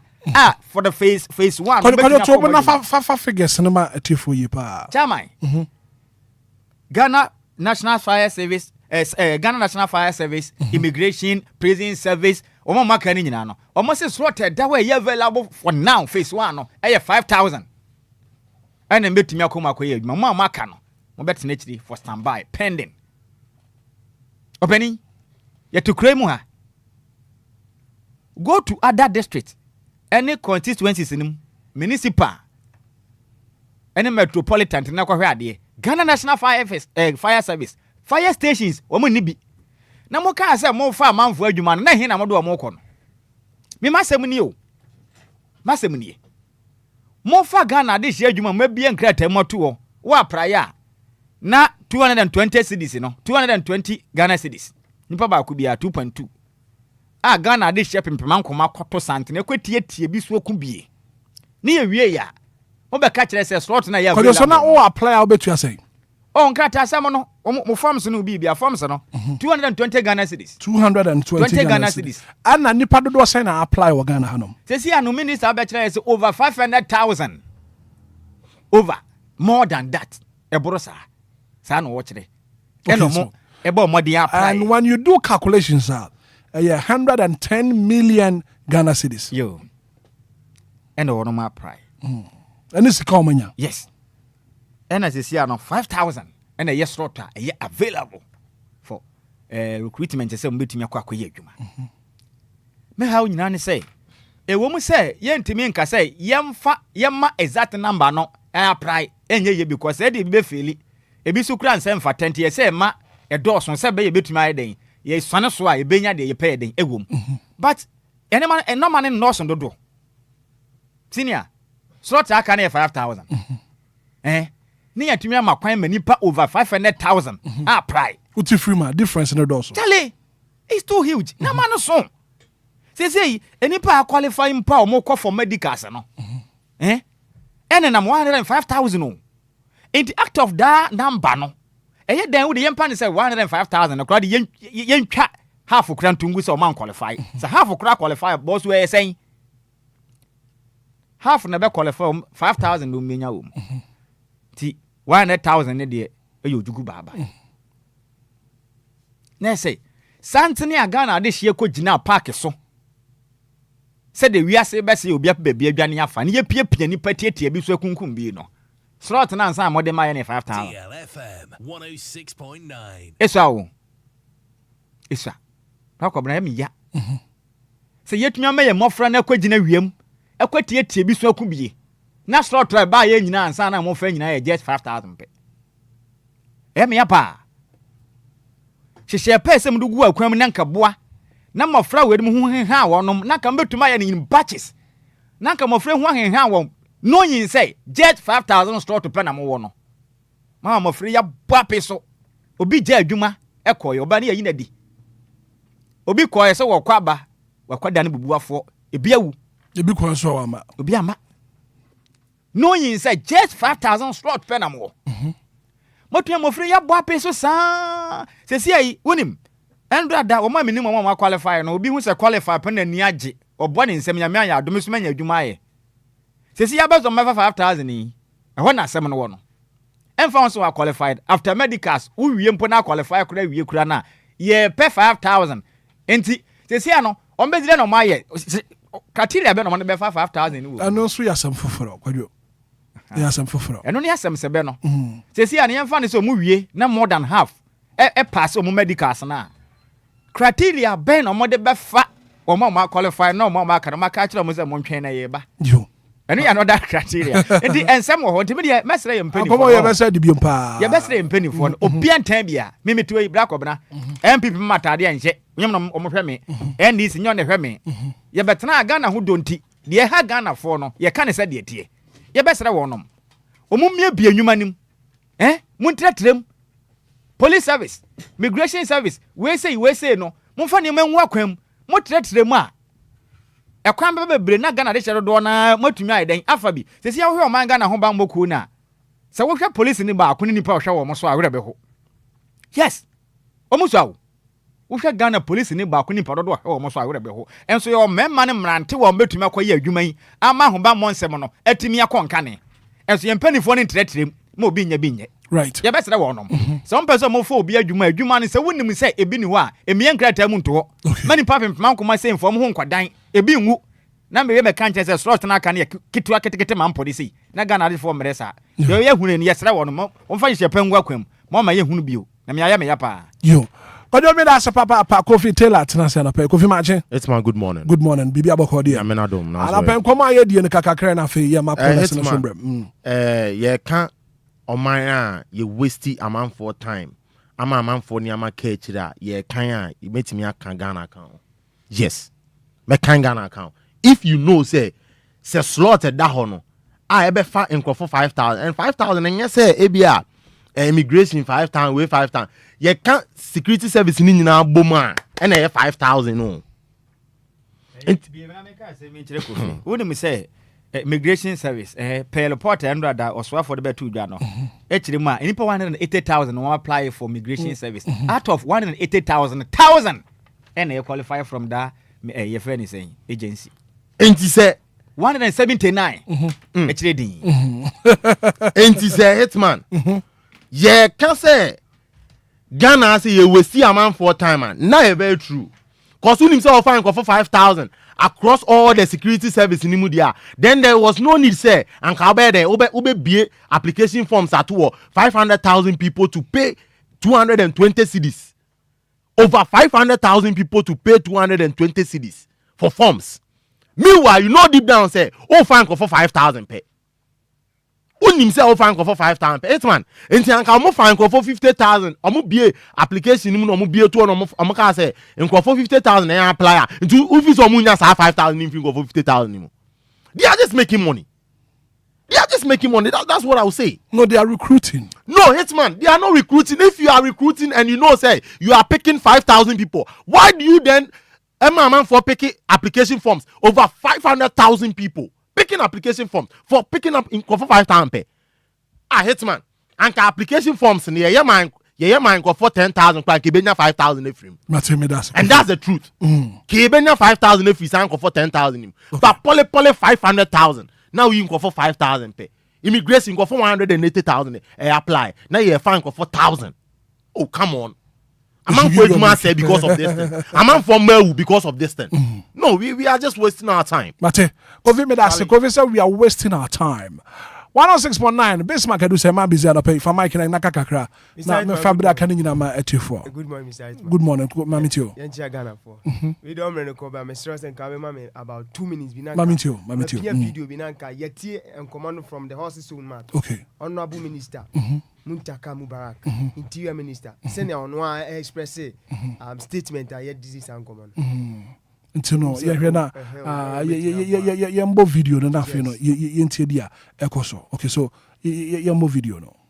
We are under IMF program and knowing also the economic challenges that we inherited and being the first recruitment that we'll be doing, the economy can only bring in 2,500 more police officers. 2,500. I mean other ranks and then 500 cadets. So when you put that, that's just about 3,000. Meanwhile, we have 130,000 that are opting to join the police. With the Ghana Immigration Service, by the time we closed the portal, to our utmost shock, there were more applicants to the Ghana Immigration Service than even the Ghana Police. The total of over 180,000 young men wanted to join the Ghana Immigration Service. But the interesting thing is that today, the Ghana Immigration Service, the strength from the Comptroller General to the last officer at immigration stands as 18,300, less than 20,000. Yet you have 180,000 opting to join. And unfortunately, because of the space, the fiscal space, we could only have a space for 1,000. We could have space for only 1,000. When you come to Ghana Fire Service, by the time the portal closed, there were 124,000 applicants. 124,000 applicants for Ghana. Right, so yemfa NC. So Honorable Minister and I can understand. Bismarck. Mr. Hitman, you see, and a premier who on my team. The year 1961, we know being a catcher, me and my papa. Was he doing that time? And this man. Flight General, I do. In his own man. Me refin the title, or a military officer, retired military officer. The year 1961, Mr. Hitman, na Ghana, ya party man mufwache wase omonko for military. Ya party man mufwache wase go for the military. Me papa say na konta brand military form. Or the command sister penny or warren. Say o me fele keke non ko military wase there be na ninji military. And baby you do. Just last Friday they did 69 years. Look at the figure, Honorable Minister Koti. Immigration over 180,000. Yenya just 1,000. Baby, your minor do know, and very serious. Yet no reduce near can see Sabia. Ye did damn Yanasi, I want a 10 year back baby keke. Baby, your minor come Mr. May serious, I see a Sonia and you think I saw Mokasa. If ye beer service recruitment form say Ghana timamufoɔ ɛmɛ apply for service, just common service. What you say? Yamasu ɔman yɛmfa mo gya yɛ read yamasu ɔman no. Now we are not getting a chance to serve the nation. Total amount of applicants. Almost does see even overall the number of personnel, immigration and recruiting and prisons rather than them are just 500 prisons, just 500. And look at the number of applicants on apply. So baby on my new corner. Ghanaian youth on yam free Nancy from near NPP and this in some radio so Kasana will be tagged say you are talking for a party and so you are affiliated to one party. I better than Mr. Hitman. Go to America. You pay for fortune on my joining military. There's this one man or doctor on TikTok. Every time one crowd of dreadlocks and a Ghana almost per coin for so you were there. As you everyone say, why a tattoo? Why you say like you see, and there might be a win you know with Mr. Hitman with a friends in our college in the Right, Nana Don't Pre live on Facebook and Ape says, this is very ridiculous and extortion mindset. Why won't we always lay behind? Nana Don't Pre message, what do you about Facebook? No, I'm in for course, Nika crap. 059340 6565 0534 050 199. Good morning. Good morning, Mira Hitman. Ura, and I pay welcome to St. Rivers. Yes, we are here, Papa. Abaso in Shiramono Yemuye. Mintia sister Keke and sister Matilda. Mira Hitman, da Minia no my way. Mira who ya because Mimi Nipa ye be found, ya found that. Penimbio Senebuano, Omra forward. Omaya ye Timwa, ye fe Nipa, party money ye found. Sloped a back MPs 200 and a he say Mobia 5 sloped cry say ministers near there. Near maybe Sunny say Nipe wu ye no on mine no are we going to compensate them? Say more catch and say Nipa 100 and something thousand no e move 5,000 amu befa. Yempen in phone say yo no nyame tiase. Mumu abresu sana net ye. Se kwame nkumen dwuma odi gya ye mo hwe so ye a. Kan say mrante ne maba wo enye adwuma nyi. Me right ma me mani afika kra. First soldier hwan epe. Soldier. Na nu na ti me ba one of the security services. Mira Hitman, who pass away near a day in area. In Nyoma, over to Tom, about 4 years ago, I spent more than 60 million old Ghana. They be no me via Omunya. Momo Koso Jani police, Monamoto Nyoma. Mira only, I mean, Yankopo and Council who arrives at a place also. What to me, a friend 059340 6565 0534 050 199. Marching. Hello. Hello, good morning. There be Omar Yafafro. Good morning. Hello. Too bad. 059340 6565 0534 050 199. And I'm paying Koma Yedi no one so what do you and saying good morning. Hello. Good morning, Hitman. Me ba che fro say. John no mini me ka safin so on blue sky. Anya me ma me nti wa no pay. Pacho best me ka se Ghana youth ni say omunya botere no musien djuma. Usien djuma Ghana kra ye din so benye djuma ye o usien djuma. So be employee wo say Radimbo Ghana. Radini na ye djuma. Amen. Anya me ya da say. Good morning. Morning, me what is on pay. Me ba twe ho ye papa pa ye fro say. Just akran. Say me am okay. This is the first time I know. I am say mbribi etwom no. Na ya tibi bi say recruitment bi bo. Be ho an say ye na obi obeye adwuma bi e ho ye. Na ni nam fra mem say enipa ne dɔɔso wagye sika bebree ba dia fa kakra bi. Na nam fra mem say akatua sika ni ho a yedi betua wonum nyina ka. Bosom bia na fe so bia gi na katua. Ti sika ni ho a wodidi wodum betua bebree ka. Nti me am kira agin bi say saa nipa bebree be na wonum kwa so bia kuta paper. Bobo ase wa register wo nyina. Nti dudu na aka na ya register won. Wo me say edu ho bia ma saa nipa no nka ru ya be fa won. Ana se ebesa agigi sika biem. Ate se bomo sabo no won chese because obi a me ma ko papu si abi papa ma sika se a me fa be tokra ta nko ye adwuma ye no. what the papa ni scan what the baba and back so be a list wo be a di wo it is our friend na ya kwadi ni sika so dia me die Martin me da say good morning. Hello Debbie yemfa me no na fe yemfa nc anopay 0593406565 0534050199 Anidaso Wɔhɔ Obia. Good morning. Me ba your breath from niana. Da be set azafi sakmono. Set ma minti wa no pay. Many Master Evans abim pa Ghana so bi bi ni abema so page ma pa there never. A call has been put on hold. You Matima Hodi. Good morning. Morning. Me ba your friend say. From a jago. Eja ma minti wa no pay. Kama kwa mkuma bae no. No you say ejuma. Enye yenye twin ejuma baako. So my state farm. E bae. Aka si dadan na bebre wo ko otugo na so wo ko o saka si go jantam. Ayi betwe ye ejuma. After workers. Am ye chowoka.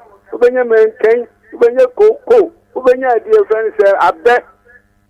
Enye me nyina guo. Ana je se wo mani akwachire. So jajuma. Nti Ghana apenifo ne ba wo mtumi ngi se ne me nyina am ya fan adwan fo kakra me Ghana ya ho han. Yo mate me da say good morning. Good morning. Prophet and Saturday. I take a grandson suno media. Ye nya fasu bia wo. Ye nya fasu kita fu bebre, police fu bebre, e fasu nya. Ba go say ya be. Why body pa wan chiwo? First me kan chiwo. Police ni atro only part of what we are the way say. I'm on my journey 16 years. But I can't who come and get from I get that. Mate, me that say. Good morning. Hello, Debbie. We do a very final call. I finish wrap up now. Yeah, the Breno. I'm a DJ Mario now. One so atwa so what you made for so. You have a final caller. Na final pay. You fancy. Margin. Hello, my Joseph. Me about your fro say. Yeah, that nana. Nana maminti wa no pay. Safi nsama honjo. Maminti o. Yo, me mama ku deal like my phone. This is na ye ka no. Okre, o ma no adwuma ni ho nti ye bie kwan sa no bia fe. Unsa de ye bie obi no obi kuta adwuma pa o ye o. Ba o ja ye se o sa akopɛ yi. Ye nja sa ni ama no so. Se bi o wu adwuma kakra na o ya. Ye bie kwan no. En se o sa akopɛ se o sa sa no WhatsApp block obi oni bi kwa chance. Adia ba I say obi o ge ba kun ye so ye adwuma banku. But we just want to know us about the pre-week. Salana Aquama, Nipan Abroso, Aquay Bring, any penny for no sooner. This an Upana Baconicam. Said you moon baby, you Montre Muse, Mufan, Mubie, fat and stations be bring. And we have to move customers at Bima and Nipa because I moon baby bring. Your origins in Boani, district in Baby, Amasama, the whole saga, where to say, guys, apart from Amasama, we never be beam. No couple office and couple and never pay out cotton as you are saying is you. Campaign for more money in the hole, no more man, no uncle and him. Sana win the canoe. Parties no, we buy no about Brubus or no, we buy branding. Yes, from Omuja Sanya man, no right. Mate made us a papa, mammy for phone, no, me fancy Hanum. Patrick, or say AJ message or the abano pay. I said these people that have qualified for medicals will pay over 500 cedis too for the medicals who over 500 cedis for medicals and then so yeah for more. Kobe has abandoned the message about a country called Ghana. No wonder we have so help us God in our national pledge. Kobe has a more message what the abano pay was say a country called Ghana. No wonder we have so help us God in our national pledge.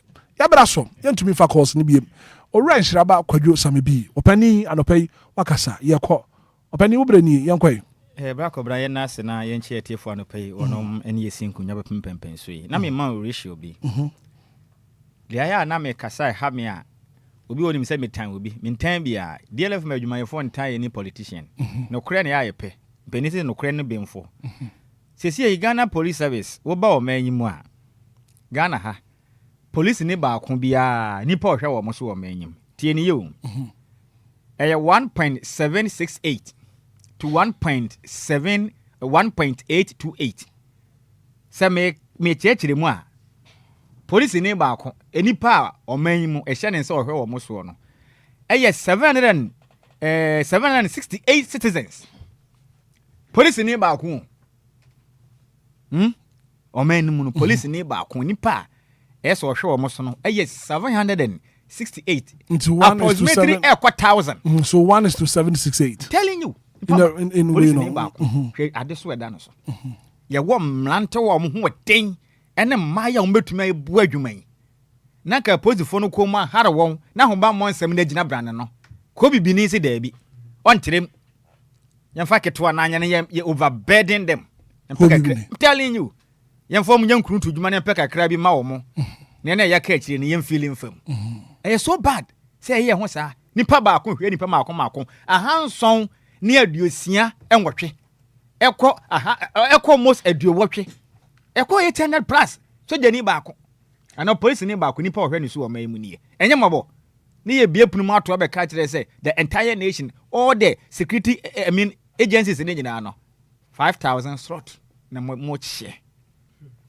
imo ya yentan bia aya mo ba ade am kwan ma fa so mama nyuma kru ni mo tretre na ma matumi afa workers na ese mutu ho na mo eno ne ade ese hu hia mo pa me ha nyina no ti going forward ne be sere wonom de bia obi boss be bia nyuma ye be bia nyuma ye be bia nyuma be sere no ne ye hu nyuma ma bie deliberately no omampani bi nsode no onya bibi onya action bi na Ghana mebu hu ne say yes osimesi kan so be bia nyuma wa bia nyuma ampa ma Ghana fo anya bia ye for over 30 something years MPP NDC bisa wonu se nyuma hodo se no ma bia etimi observe Ghana fo mebu no ma mo ye adwuma sese bisa ho how many companies nyuma hodo se tada na e wo ho no ne adidi hu up to now so bad timi de yaka ebe kwaso waka no kure no Ghana fo na yentu ye hofo ne ye mampanifo no hu ne se mpani se sabe de yew na se anya wo ya yenya de nya wo fa ye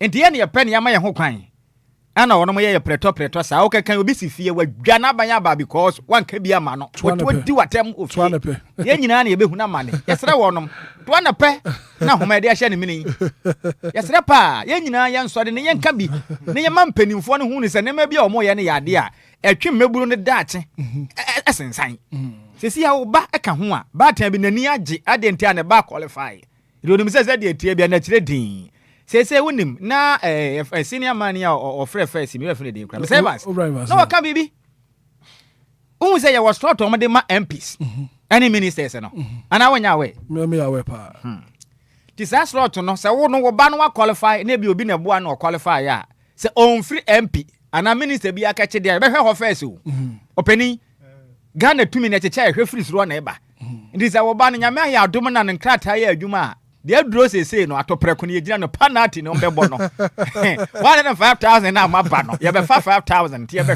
MPs no wo mo slot ya be ministers ye wia na sa oba no ya me ya adom na se sana bi wo ha enti sa wala koda pende kodo ore sa move we pen diabolo wa bi da o diabolo chama ada oyi sini ba ku bi mama me a wa do so oh that day easy Ghana emo ya enti mama qualify no mamutiri am de say mafa because the baba no monfae we go there do no be fa MP4 ne ade nyino mu wi a ansa mo duro mo so nti mo nhye no so maye na memfa wo dai enkoma ma de hie na se mempra prechiri kra Master P London odi biaba na anopay di odi aba also kasa as usual as usual Master P senior man himself for say happy glorious birthday reaching out to Portia Boateng aka Nanahima ono North Kanishi ene wo na we every Master P London and afin so yenua ba Nanahima na wofo ne ba Lawrence and afin na busua nyina ne na dofo o mo digwa wa ne nchen nyina se ne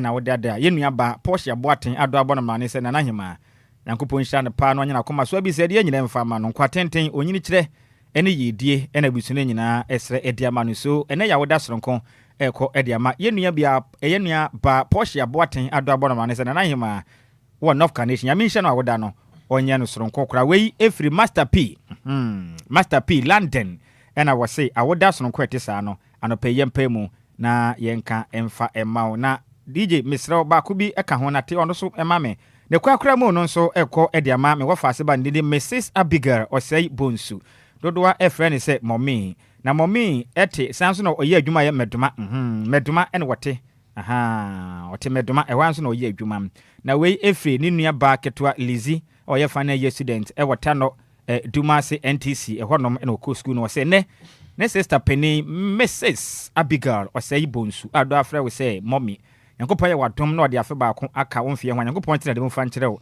okukua mo mpai bo bibia wutu ho anamon yankopon ma nyina mre mu no ma wabrabo bibia nya promprom enframa. So happy birthday once again goes to Mrs Abigail we say bonsu adodoa efre say mommy wo te madma na medoma so na we ye adwuma yankopon hira wo da no we efri wo nua ba ketwa Lizzy a wo ye final year student e wotano Dumase NTC ya mention wo da no wanye no so krokra senior ye fancy. Okay, Miss Magadu say brema na fe yanko Mr. Hitman me da say na ya sorry so no really adesrede na adesre Ghana mpanifo say anopa bia etrase na ye di enkomo e dwuma de isu a ye Ghana for interest ana ye di won komo enye ebia ye interest ana say ya betra say bia beta ne show bia imi dabi na manya ne tie say okopi mo tema trompa the don bra ko fit show no ana lady anu so omuti anopa ye nchi omo pa special good morning and come don ana fi ne ho kani lady we heavy pa right me da say Kofi mami nti wa no pay Hitman atama mi sisi domia anti ekuya menu domia obomi ni benti mi hupo mi fa ni Hitman yankopon ye anti-sisi kese onto ne nkwandem yankopon shiran yankopon shiran eye odobro ni maame yankopon shiran onye ne ho te sai ne ho ye nyame adom ogina ne na so 10 toes yes atama misisi yankopon ye ne kese that Lumba na de tonwom yeah that Lumba na de tonwom atama misisi dome anti ekuya menu dome nti sa wo de won check me a me kura me fa anya hwimpo me de wo ya de hwe de o kire kura obomi ni ba no obomi o ma location obomi ni ba no o ma google location na yankopon ya anti-sisi kese se o ma ye ma mi odobroni na Hitman unia baby girls ni bi pese no moje forms free odobroni ho ne ade no mo ba classes na Hitman uni miesie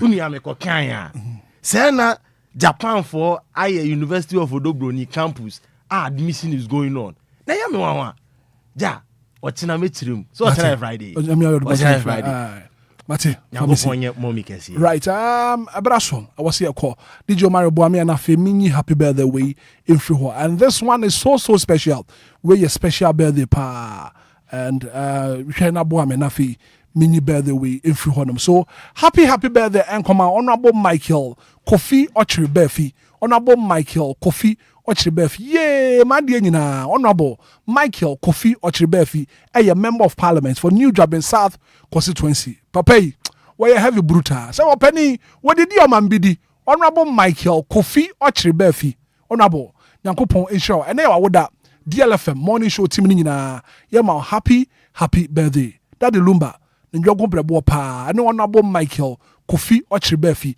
a member of parliament New Jobbing South constituency ntiene honorable Michael Kofi Ochiribefi Kofi showboy Kofi playboy Kofi chase Kofi too much Kofi heavy honorable Michael Kofi Ochiribefi and you are woda Yankopon shraw when you can see well thank you so much for being part of the show. The very good act of being a good guest is to know when to say goodbye. You're from a Hitman I said I can see on common production team no in Shaba Kodio Samibi Eboy with production LED team no this Makadu say at the sports a good musem a man friend will busy ana ozigizigi so honum ora Samuel Kodwa Kwazigi B DJ Mario at your social media and so but I say from a Hitman good morning and enjoy the rest of our programs.